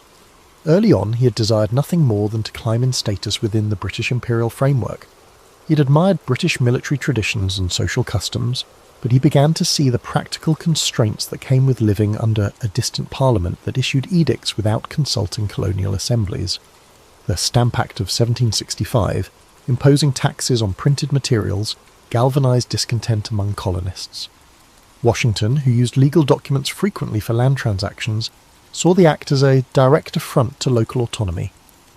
While not the most fiery rhetorician in Virginia, figures like Patrick Henry captured that honour. Washington expressed measured indignation.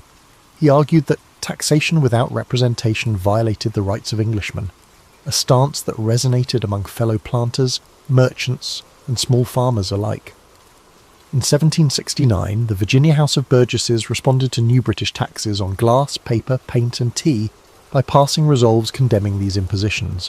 When the royal governor dissolved the assembly, the delegates, Washington included, met informally at the Raleigh Tavern in Williamsburg, drafting non-importation agreements. These pacts vowed not to purchase British goods until colonial grievances were addressed.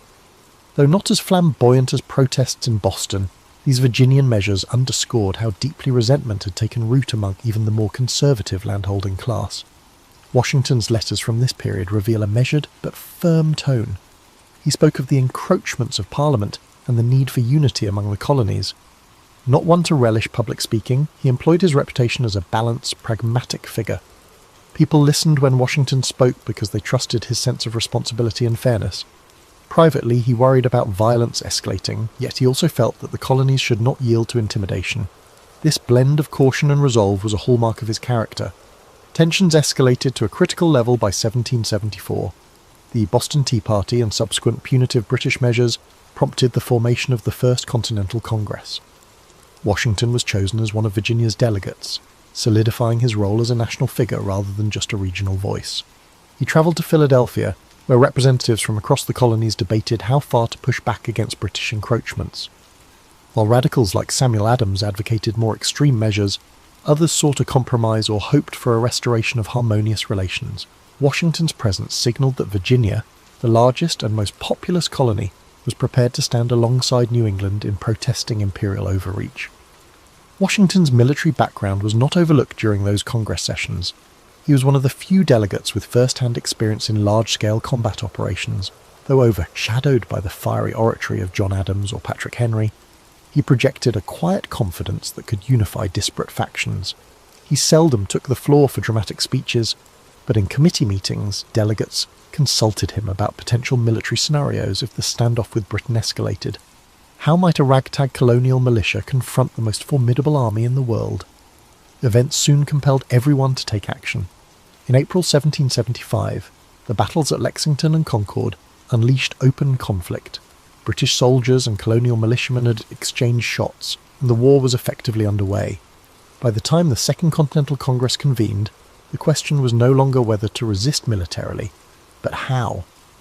John Adams, recognising the need to draw the southern colonies more tightly into the cause, nominated Washington to lead the newly formed Continental Army. With reluctance, Washington accepted, declaring he would serve without pay. He stressed that he was neither the most qualified nor seeking personal glory, yet he would do his duty if called upon. In that moment, the diligent Virginia planter and local politician found himself thrust onto a stage with no script. Leading a revolution against the crown seemed audacious, even reckless, but Washington believed the colonies had reached an irreversible point. He saddled his horse and departed for Massachusetts, determined, if unsure, about the trials that lay ahead. His leadership would soon be tested in ways few could have imagined, both by the might of British forces and by the fractious nature of a fledgling nation still discovering its collective identity. Washington's appointment as the Commander-in-Chief of the Continental Army paved the way for a challenging battle against the most formidable military force of the era. Arriving in Cambridge, Massachusetts, in July 1775, he took command of a collection of militias besieging British-held Boston.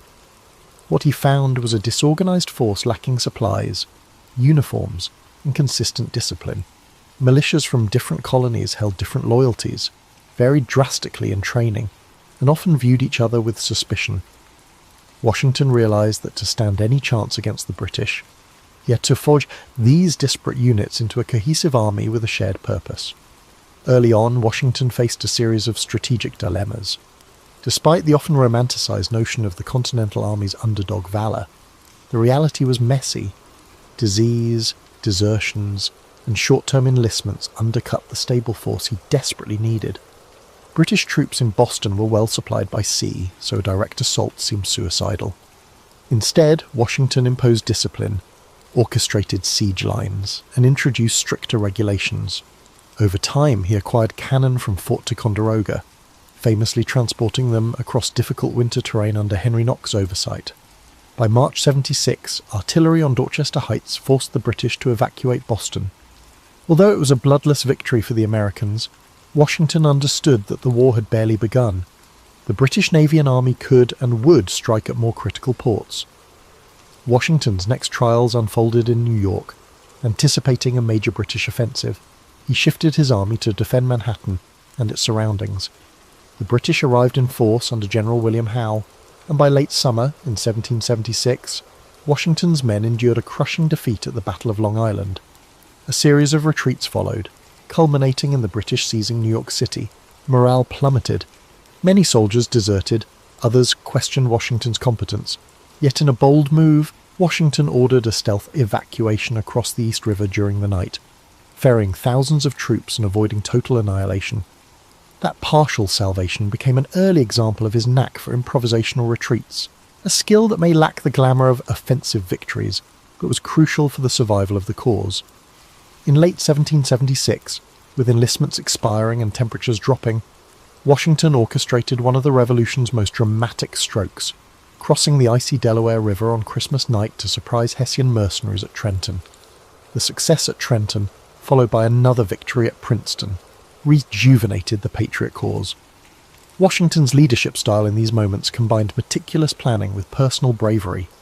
He rode at the front, encouraging his men, proving that cunning and audacity could offset numerical or logistical disadvantages. The morale boost was enormous, coaxing recruits to stay and new volunteers to join. Yet the Continental Army's tribulations remained abundant.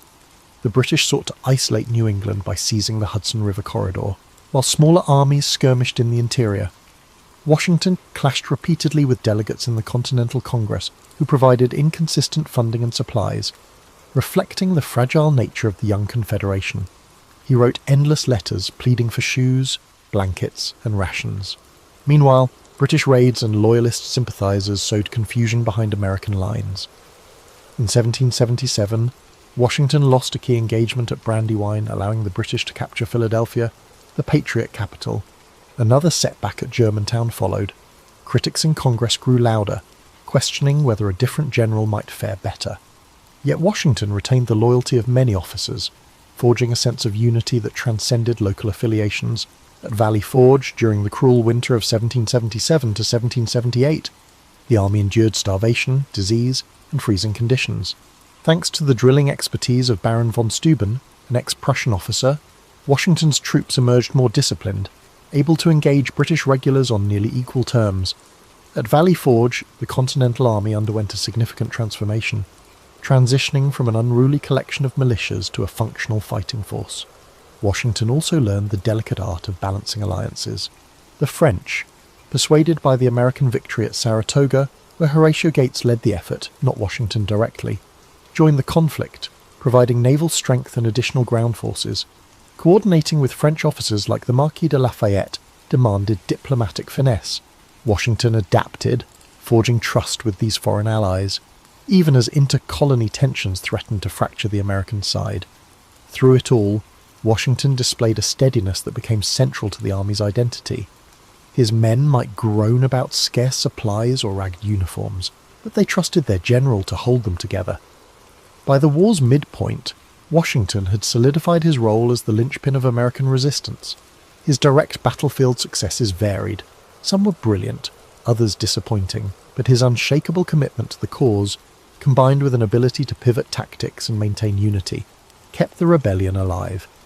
Emerging from these years of hardship was a sense that, whether revered or criticised, Washington was indispensable. He was no mere figurehead. The political apparatus and the army itself needed his steady hand at the helm if the revolution was to stand a chance of seeing final victory. As the Revolutionary War entered its later stages, Washington faced a new set of challenges that tested his leadership on multiple fronts. The conflict had become more sprawling, with battles in the south intensifying. British forces, hoping to exploit Loyalist sentiment, launched campaigns in Georgia and the Carolinas. Meanwhile, the Continental Army in the north still had to guard against renewed offensives from New York. Washington found himself juggling resource allocations and strategic oversight across a vast territory, all with limited manpower and meagre finances. One of his core strengths lay in understanding that victory did not necessarily require defeating every British unit on the battlefield. Over years of warfare, Washington recognised that prolonging the conflict, making it too costly for Britain to sustain, could be enough to force negotiations. As British public support for the war waned and the conflict strained the Empire's coffers, this strategy of endurance gained traction. He coordinated partisan warfare in the southern states, where generals like Nathaniel Greene used hit-and-run tactics and forced the British to overextend their supply lines. Washington might not have designed every manoeuvre personally, but his overarching directive emphasised wearing down the opponent rather than seeking a single. Grand triumph at all costs. Yet frustration still mounted. The Continental Congress, perennially short on funds, struggled to pay or supply the troops. Inflation ran rampant, and the paper currency they issued, known as Continentals, lost much of its value. Sometimes entire regiments threatened mutiny over unpaid wages and lack of food. Washington wrote urgent letters, balancing pleas and warnings. Desertion could unravel the entire revolution, but the men's hardships were genuine. He balanced his empathy for his soldiers' suffering with the need to uphold discipline. Against this turbulent backdrop, French assistance played a decisive role. Following France's official entry into the war, Spain and the Dutch Republic also offered varying degrees of support to America, broadening the conflict into a larger global struggle against Britain.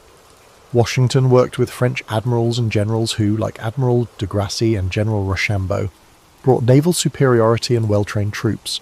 Diplomatic synergy was crucial. Washington, never fluent in French, relied on interpreters and the goodwill of allies like Lafayette to maintain strong communication. Joint operations required patience and compromise. The French Navy's schedules and European political priorities often constrained quick action. The culmination of these alliances and strategies took shape in 1781 at Yorktown, Virginia.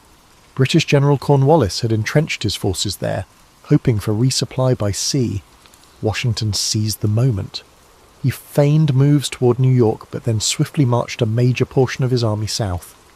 The French fleet under de Grasse blocked the Chesapeake, preventing a British naval evacuation. Trapped and under constant bombardment, Cornwallis surrendered in October 1781. The victory at Yorktown did not instantly end the war, but it was the decisive blow that shattered Britain's willingness to continue.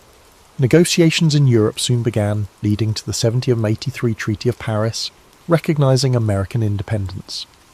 Washington's role in the final phase showcased two defining traits of his leadership: adaptability and a knack for collaboration. He was not a tactical genius in the mould of Napoleon, but he excelled in forging unity among diverse groups with clashing egos and conflicting interests. He also grasped the psychological dimension of war. Victory could be achieved as much through morale and diplomatic pressure as through battlefield conquests. Under his guidance, the Continental Army endured for 8 grueling years, culminating in a capitulation that many had deemed impossible. When peace was finally secured, Washington stunned the world by resigning his commission and returning to private life rather than seizing power. In a time when victorious generals in Europe often leveraged military success to become dictators or monarchs, his gesture was nearly unprecedented. He sent a farewell address to the army, bidding an emotional goodbye to the officers who had become like family through shared hardships. Then he returned to Mount Vernon, longing for quiet days overseeing his estate. In the public imagination, he became the embodiment of Roman republican virtue, akin to Cincinnatus leaving his plough to defend the nation and then returning to his farm. Yet the young republic soon discovered that independence would not solve every problem. War debts, disputes among the states, and a weak central government under the Articles of Confederation threatened the stability of the new nation. Calls for a stronger national framework grew louder, and once again, the gaze of the fledgling country turned to Washington. Would he remain a private citizen, or would he use his stature to help shape the governance of the country he had been so instrumental in forging? The next chapter of his life, and indeed of the nation's, would hinge on how he answered that question. After returning to Mount Vernon in 1783, Washington tried to refocus on his plantations, hoping for a respite from public affairs. Yet the fragile state of the post-war Union soon pulled him back into the spotlight. Under the Articles of Confederation, the federal government lacked authority to tax, regulate commerce effectively, or settle disputes among states. Economic turmoil loomed large. Debts from the war weighed on every state, and the absence of a cohesive national policy bred friction. Insurrections such as Shays' Rebellion in Massachusetts highlighted how easily unrest might spiral if the central government could not act decisively. Leaders across the states recognized the dire need for reforms, and Washington was a natural figure to help spearhead them. Though initially hesitant, he feared public service would once again swallow his private life. He came around to the idea that a stronger government framework was essential to preserve the Union. In 1787, he agreed to preside over the Constitutional Convention in Philadelphia. This gathering, intended first to revise the Articles, soon morphed into a wholesale creation of a new constitution. Washington did not speak often during the debates, but his mere presence lent gravity to the proceedings. Delegates disagreed vigorously over representation, slavery, and executive power. Yet most recognized that Washington's approval would be critical for winning public acceptance of any proposed constitution. His role was largely that of mediator and symbol of unity. He allowed men like James Madison, Alexander Hamilton, and Benjamin Franklin to articulate competing ideas. But whenever debate grew contentious, the image of Washington, seated at the front, reminded them that the Revolution's integrity and the future of Republican governance were at stake. By September 1787, the delegates crafted a new constitution that incorporated a more robust federal government, tempered by a system of checks and balances. Although not perfect, it was a revolutionary experiment in structured liberty. Washington's endorsement carried enormous weight during the ratification process, especially in Virginia. Reluctant anti-federalists found it difficult to argue that the Constitution masked tyranny when Washington vouched for it. Once the Constitution became law, calls for Washington to serve as the first president were unanimous in their intensity. He was the linchpin who could lend immediate legitimacy to the new system. Despite personal reservations, he was ageing, and the toll of public life was no small burden. He reluctantly accepted the role. The Electoral College elected him unanimously in 1789. In April of that year, he journeyed to New York City, the temporary capital, to take the oath of office. His inauguration was a subdued ceremony, reflecting a new nation's blend of optimism and anxiety. He stood on a balcony overlooking throngs of cheering citizens, placing in his hand on a Bible and swearing to preserve, protect, and defend the Constitution. In shaping the executive branch, Washington faced a blank slate. There was no blueprint for how a president should behave. He believed in setting careful precedents that would guide successors, and this cautious approach coloured his every decision. He formed a cabinet of advisers, including Thomas Jefferson as Secretary of State and Alexander Hamilton as Secretary of the Treasury. The ideological clashes between Jefferson, who championed agrarian democracy, and Hamilton, who pushed for a robust federal government and industrial growth, forced Washington to navigate a delicate balance. Balancing these factions, he aimed to prevent the country from splitting into partisan camps. Still, the seeds of political rivalry were planted, eventually sprouting into the Federalist and Democratic Republican parties. Washington's presidency also navigated foreign policy dilemmas. The young United States was militarily weak, financially indebted, and overshadowed by European powers. When the French Revolution erupted, many Americans felt they owed France a debt of gratitude for its wartime support. Yet Washington believed neutrality was crucial. Entangling the fragile republic in Europe's wars could spell disaster. His proclamation of neutrality in 1793 drew ire from those who wanted to aid France, but it shielded the new nation from a catastrophic conflict it was ill-prepared to handle. Domestic issues also tested the new administration.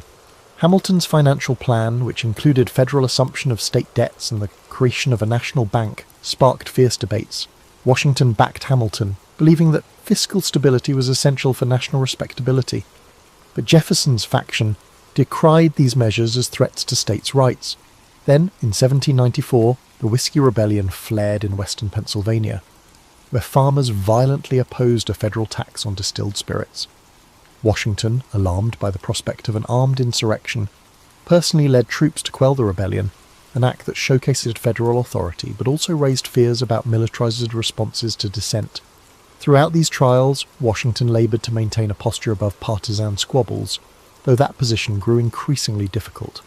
Newspapers, reflecting the rise of party-driven journalism, attacked or praised him depending on editorial leanings.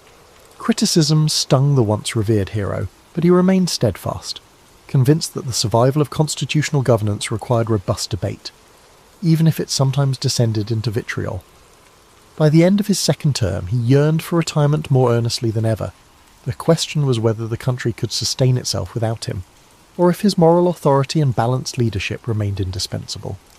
By 1796, Washington had served 2 terms as president and felt strongly that rotating leadership was essential to the Republic's health.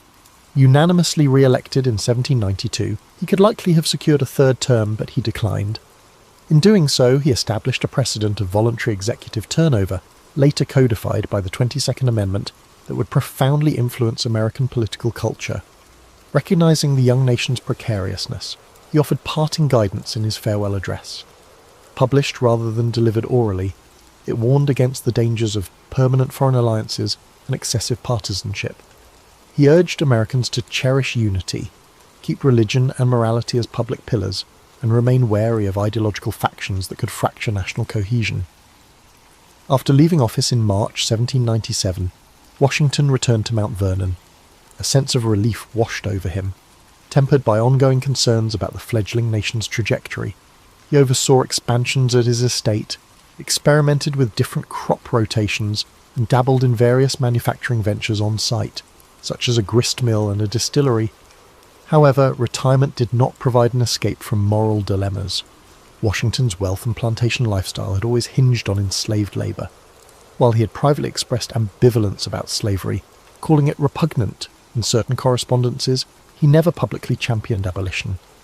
Only in his will did he arrange for the emancipation of his enslaved people after Martha's death, a move that became one of the most significant private emancipations of that era. But the structural system of slavery continued unabated across the South, highlighting the contradictions embedded in the new republic. Increasingly, foreign tensions threatened to pull Washington back into public life. Relations with revolutionary France deteriorated under John Adams's presidency, culminating in the Quasi-War at Sea. In 1798, Adams asked Washington to serve as commander of a provisional army should full-scale war break out. Washington agreed, though he delegated most duties to Hamilton. He remained on standby, hoping conflict could be averted. By 1799, the immediate threat passed, and Washington settled again into the routines at Mount Vernon. That same year, on December the 12th, Washington braved a cold, wet ride around his estate, checking fence lines and farmland. Later that evening, he developed a sore throat. Within days, his condition worsened into what many now believe was acute epiglottitis. Medical treatments of the time, bleeding, blistering, and gargling, only weakened him further. On the night of December 14th, 1799, George Washington passed away, surrounded by close friends and family. The news sent shockwaves throughout the country. Bells tolled in distant cities. Eulogies poured in from across political divides, reflecting the universal respect Americans felt for his leadership. Even in Europe, figures like Napoleon ordered tributes.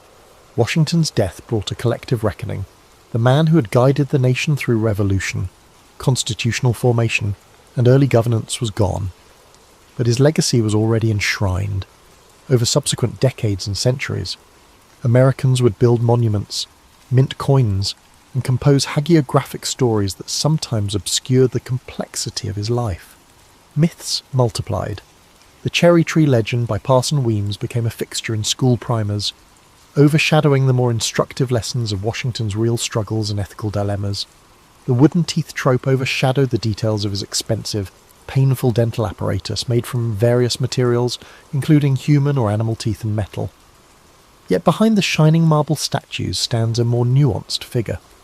Washington was a man of his times, shaped by its limitations, particularly regarding slavery and class structures, but also capable of transcending narrow self-interest. He recognized the fragility of the American experiment and acted repeatedly to keep it intact, resigning his military commission in 1783, presiding over the Constitution's drafting in 1787, and stepping down as president after 2 terms. Each decision sent an unmistakable message that the Republic's longevity depended on checks against personal ambition. Washington's example stood out for a nation still refining its democratic values. He was neither a flamboyant speaker or a philosophical theorist, but he possessed a calm gravitas that could unify quarrelsome states. He understood how to maintain moral legitimacy in the eyes of both elites and ordinary citizens, and though he was not without flaws, the ownership of enslaved individuals being chief among them, he helped lay the groundwork for a political system capable of evolving beyond its founders' limitations. Today, more than 2 centuries after his passing, George Washington remains an essential symbol for an America that struggles with its historical contradictions. If we look beyond the simplified schoolbook portrayals, we find a person who navigated immense pressures with perseverance and humility, whose quiet strength and deliberate choice to relinquish power set a tone for Republican governance. The complexity of his legacy invites us to reflect on both the grand achievements and the unresolved tensions that were woven into the nation's birth. A poignant reminder that even foundational heroes stand on shifting terrain, forging a path for future generations to walk upon. I remember the day I first came to court, a half-starved jester with bells on my hat jangling and dread in my belly. The royal castle loomed ahead, all grey stone walls and towering battlements against a cloudy sky. My heart thudded as I passed beneath the iron portcullis. A pair of guards snickered at the sight of me in my threadbare motley. I clutched my lute and fool's bauble tightly, praying I wouldn't end the day in the stocks. Inside, torchlight flickered on tapestries and armoured knights. Servants rushed by with steaming platters of meat and trenchers of bread. The air smelled of wood smoke, spiced wine, and a hint of something foul from the stables. I followed a steward into the enormous hall, my shoes scuffing over rushes strewn on the floor. At the far end, on a raised dais, sat King Edward of England, my new master. He wore a fur-lined mantle and no crown, yet he radiated authority. He fixed his keen grey eyes on me as the gathered courtiers announced me as the evening's entertainment. Every gaze in the hall turned my way. I felt naked despite my motley tunic and jingling bells. I swept a deep bow, arms splayed comically, nearly losing my balance for effect. A few chuckles broke the silence. "Welcome, fool," called the king, his voice echoing off the rafters. "What do they call you?" "Tom, your majesty." "Tom Fool," I answered brightly, hiding my nerves under a grin. In truth, my Christian name was William, but a new life warrants a new name. My answer earned an approving smirk. "Very well, Tom. Let us see if your humour is as sharp as your tongue is quick," said King Edward. He gestured for me to begin. I started with a jaunty tune on my lute, a bawdy tavern song about a tipsy friar losing his robe to the wind. My fingers trembled on the strings, but the melody came out merry and bright. Laughter rose from the tables at the chorus's naughty twist. Emboldened, I launched into a comic tale, peppering it with jabs at castle life, a joke about the cook over-salting the stew, a quip about a knight's rusted armour creaking like an old ox. The courtiers guffawed, and even the queen hid a smile behind her hand. Warm relief spread through my chest. They were laughing. Finally, I decided to make a bold joke aimed at the most significant target. Balancing on one leg in an exaggerated pose, I lowered my voice conspiratorially. "Lords and ladies," I announced, "I've heard a wondrous secret about our sovereign." A hush fell. I flashed an impish grin at King Edward. "It's said His Majesty has a unique blessing from St. Peter himself. Only the king can sit on his throne and make the angels sing, especially after he's enjoyed a hearty dinner." I patted my backside and widened my eyes innocently. For a heartbeat, silence. Some lords looked scandalised that I'd joked about the king's royal behind. The king's eyebrow arched. My pulse pounded. Had I gone too far? Then King Edward threw back his head and laughed, a deep roaring laugh that shattered the tension. The court followed suit, laughter rippling through the hall. The king mimicked sternness by waving a finger at me. "Mind your cheek, knave, or I'll have you whipped for impudence," he said, still chuckling. I dropped to my knees in a mock-pleading bow. "Mercy, your majesty, I only speak gospel truth in your praise," I replied with an overly pious tone. The king laughed again and gave a dismissive wave, signalling my performance was over. As I backed away, trembling with relief, a servant pressed a silver coin into my palm, a reward from the king. I bowed one last time, cheeks flushed, and retreated to the edge of the hall. My debut had been a success. That night the steward showed me to a small chamber in the castle's upper kitchens, simple but mine alone. I collapsed onto the straw-filled bed, exhausted but exhilarated. I'd arrived with nothing but my wits and earned not only coin but also a place in the king's household. I was no longer a wandering vagabond. I was the king's fool. As I stared up at the ceiling, I allowed myself a grin. Tomorrow, and each day that followed, I would balance between humour and power. In a court of lords and ladies, I, a mere fool, had found a foothold. By autumn of that year, I had become a familiar part of court life, ever ready with a quip to lift a mood.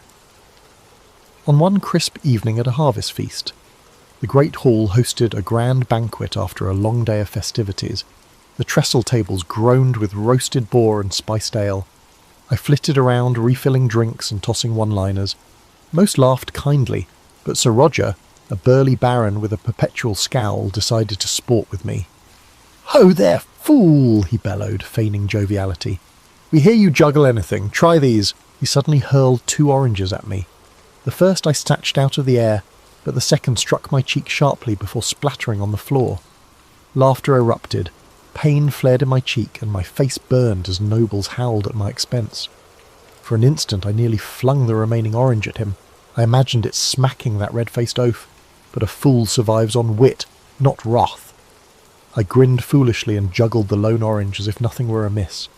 "Many thanks, my lord, for the extra supper," I quipped, pretending to bite into the fruit before nearly dropping it in an exaggerated fumble. The onlookers laughed anew, this time with me rather than at me. Even Sir Roger, satisfied that I'd accepted the mockery, gave a reluctant chuckle.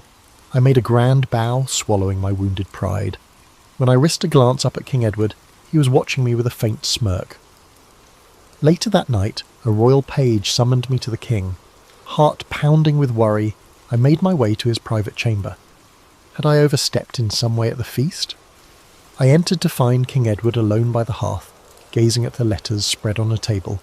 His crown sat off to the side, as if even gold and jewels grew heavy for him tonight. "Tom, come here a moment," he said. This was no summons for entertainment. His tone was pensive. The king rubbed a hand over his brow.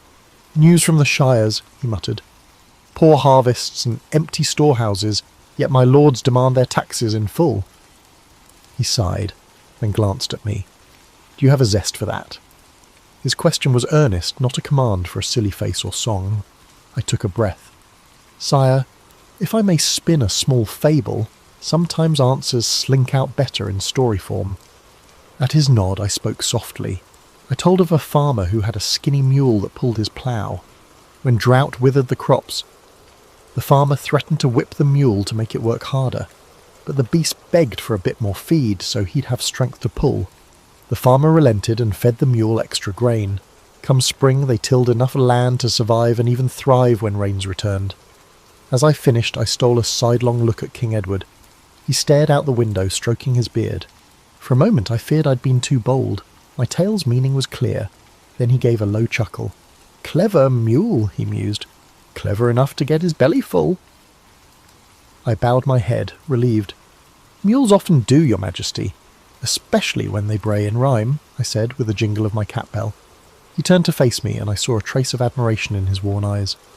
"You've a sharper wit than many in silk, Tom. You wrap wisdom in nonsense." I felt a warmth in my chest. However, I responded lightly, saying, "Ah, it's but a fool's simple fable, sire."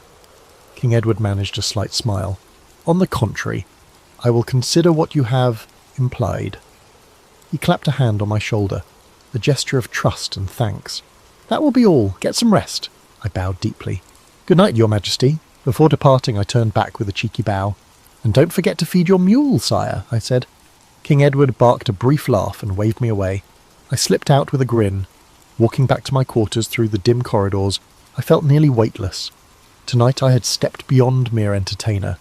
I had, in my small way, shaped the king's thoughts.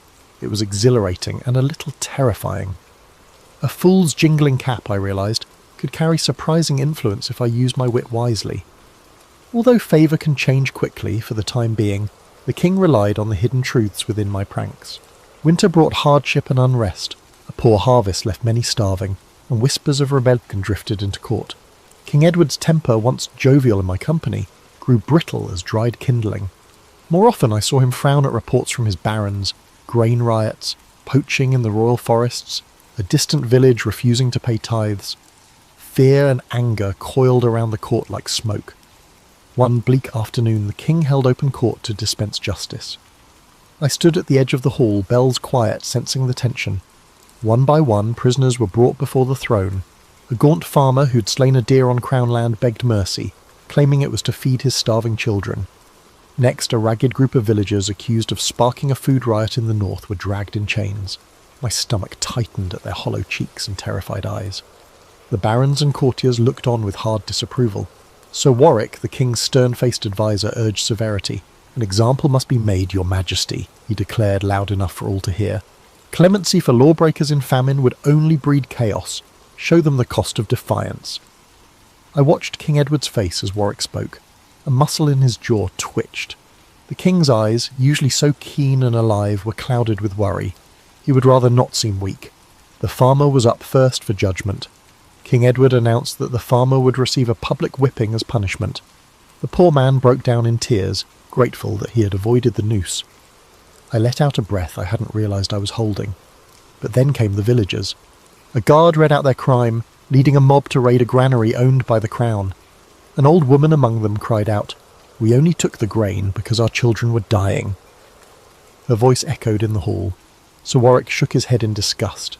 The courtiers murmured angrily about treason and thievery. I bit my tongue, 1,000 thoughts clashing in my mind. These folk had broken the law, yes, but out of desperation. I glanced toward the king. Edward's face hardened as he prepared to deliver his verdict. "By my royal authority you shall," he began, likely meaning to condemn them to the dungeons or worse. But before I knew what I was doing, I stepped forward. My heart thundered in my chest, but I couldn't stay silent. Perhaps I'd spent too long weaving truth into jests. The truth now came out bare and unadorned. "Your Majesty," I interjected in a loud and clear voice to ask if I might offer a fool's perspective. A shocked hush fell. One did not interrupt the king at trial, certainly not a fool. I dimly heard Sir Warwick's hiss of annoyance. King Edward turned his cold gaze on me, more startled than furious. At least yet. I swallowed hard. There was no turning back. I adopted a deliberately light tone, though my pulse pounded in my ears. "These poor souls stand accused of stealing bread," I said, gesturing to the trembling villagers, "and truly that is no jesting matter. But I wonder, sire, if a father is to be whipped for feeding his children venison, and mothers are to be cast in dungeons for snatching a few loaves." I forced a thin smile. "Perhaps your humble fool should be punished as well, for I've been stealing your valuable air all these years without paying coin for it." A few nervous titters came from the back of the hall, then died immediately. The king's eyes narrowed. I pressed on, my voice gaining a desperate strength. "Only a fool would make light of hunger, my lord. I speak not to mock your justice, but to beseech your mercy. Starvation makes fools of us all." I bowed low, my head bent so I couldn't see his reaction. My hands were shaking.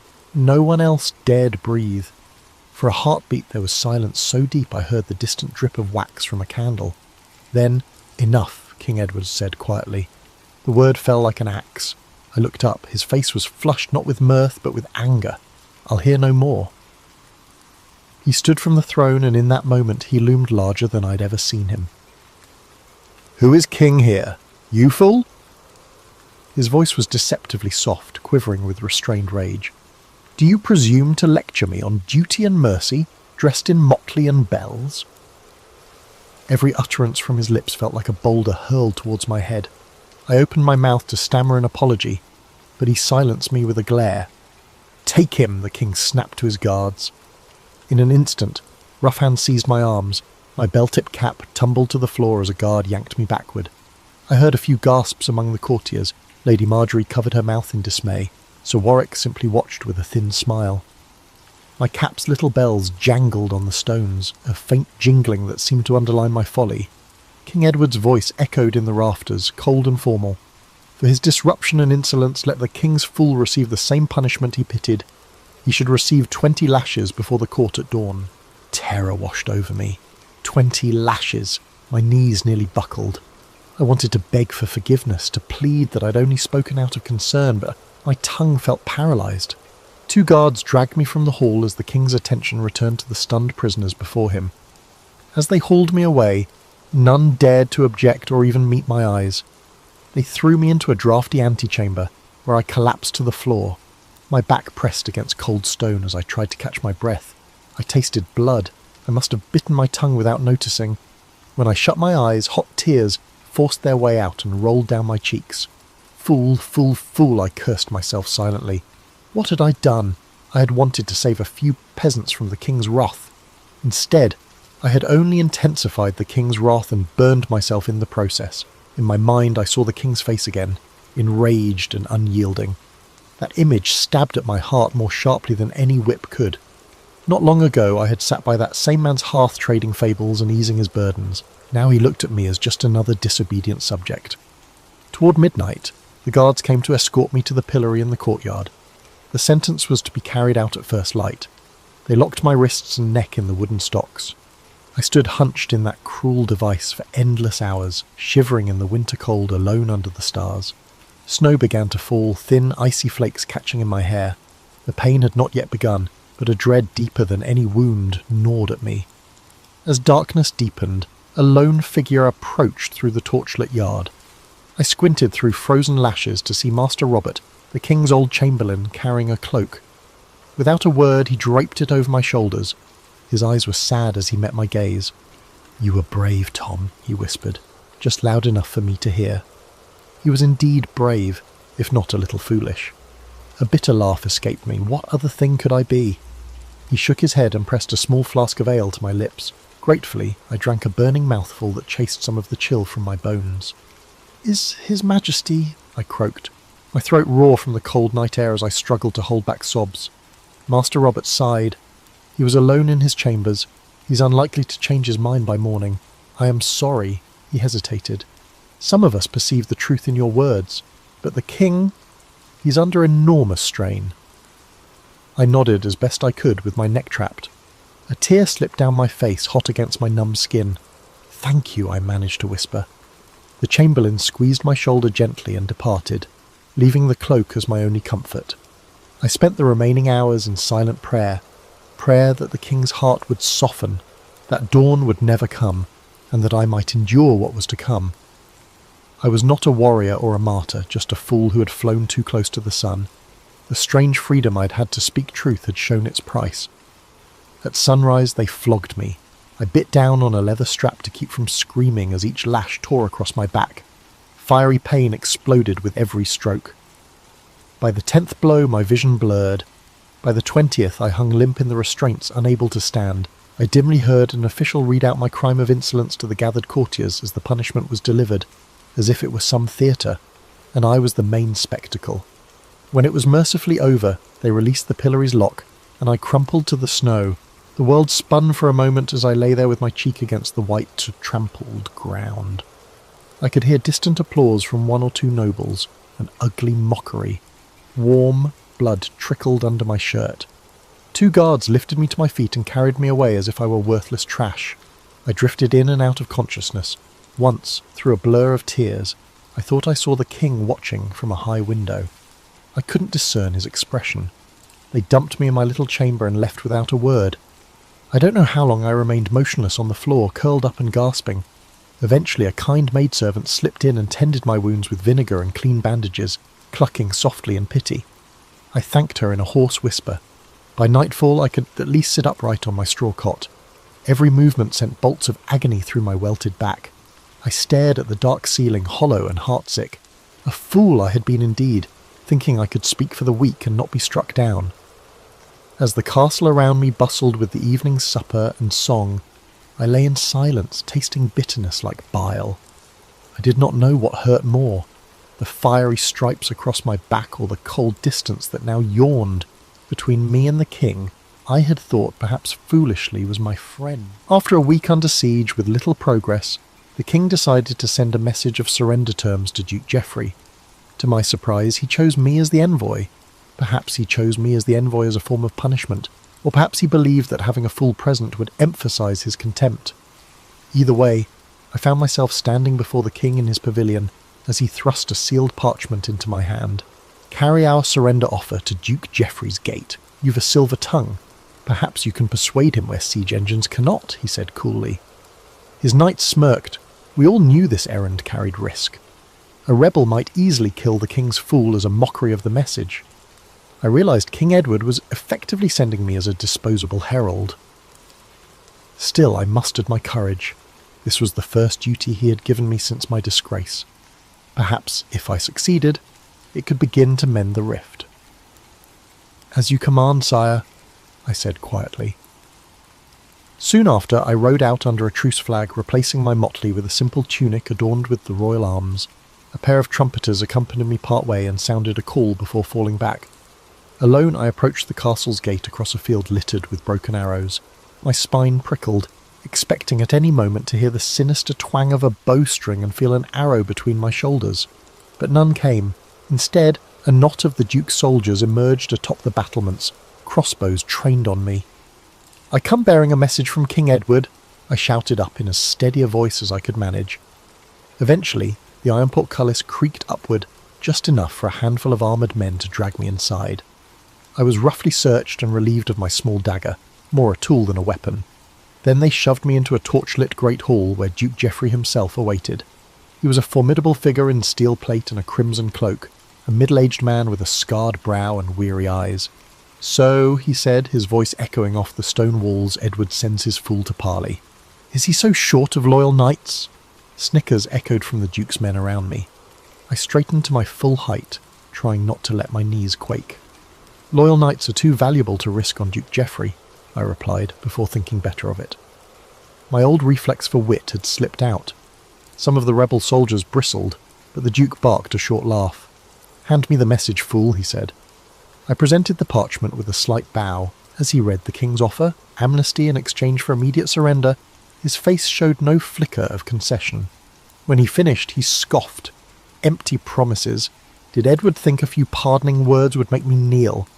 He must consider me more foolish than you." A tense silence fell. I realized all eyes were on me, awaiting a response. If I returned empty-handed and tongue-tied, I'd earn only scorn. So, drawing a shaky breath, I addressed the Duke. His Majesty desires no more bloodshed. He offers you a chance to retain your lands and honour, your grace. I implore you to think of the kingdom and your men who have families waiting for them. My voice echoed in the hall. It was a bold speech for my station, but I spoke with genuine pleading. I had seen enough suffering. Duke Geoffrey regarded me with a faintly surprised expression. He spoke earnestly, as if he were a fool. He sighed deeply, and for a moment I thought I saw sorrow in his eyes. You are young. You do not know Edward as I do. He keeps his promises only while it suits him. Tell your king that Geoffrey of March will not yield to pretty words and hollow clemency.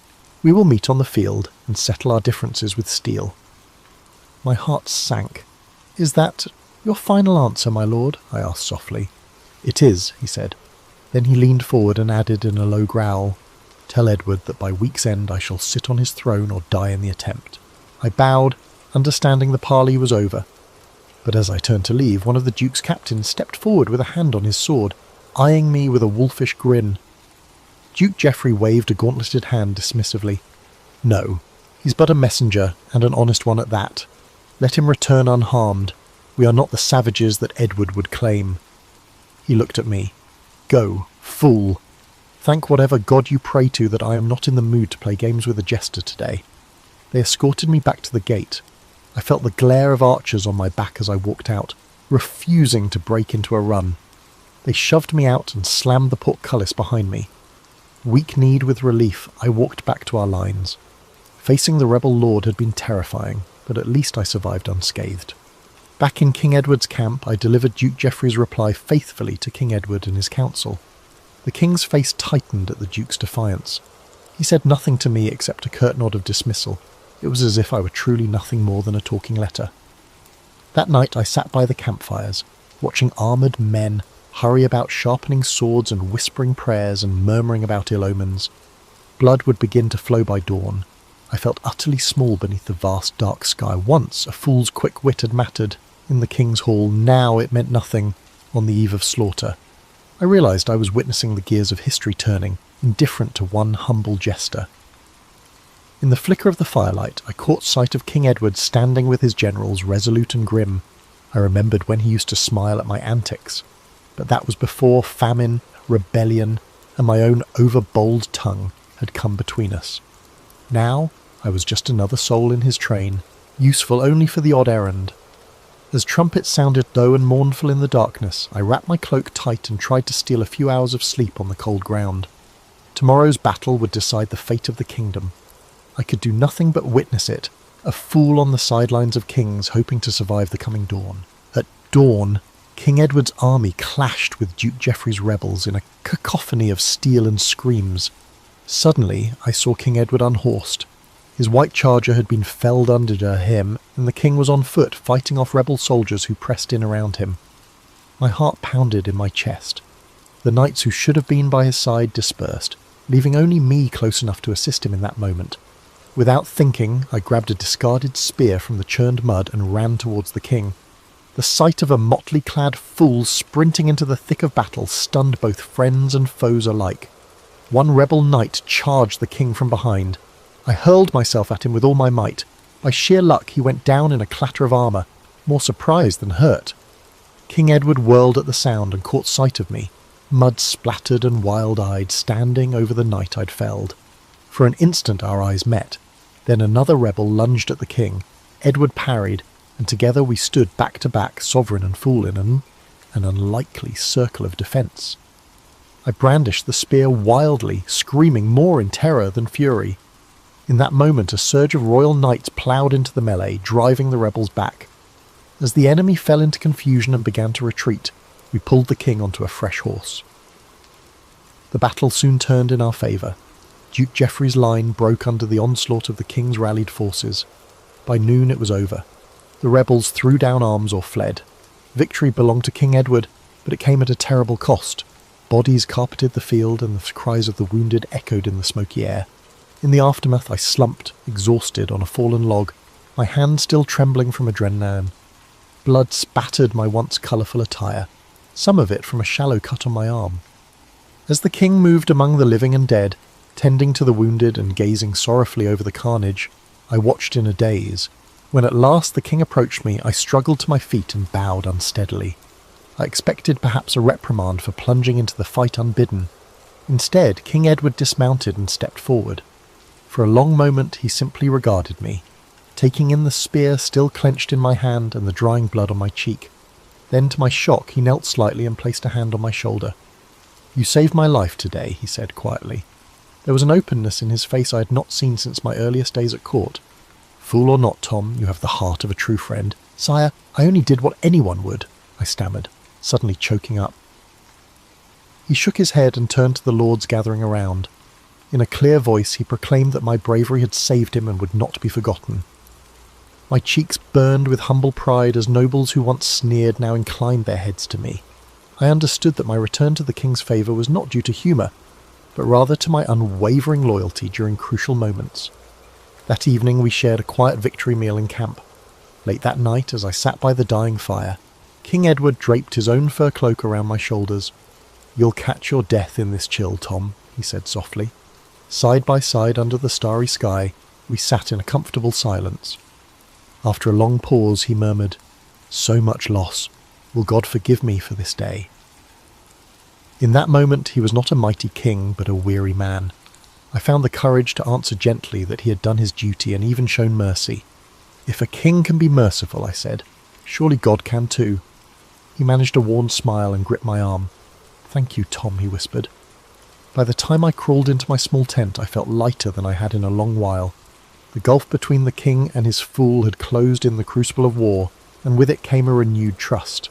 I dared to hope that better days lay ahead, when I might serve him with both wit and devotion as I once did. For a brief golden time after the battle, life at court was kinder to me. King Edward kept me close, and though I still donned caps and bells to amuse him,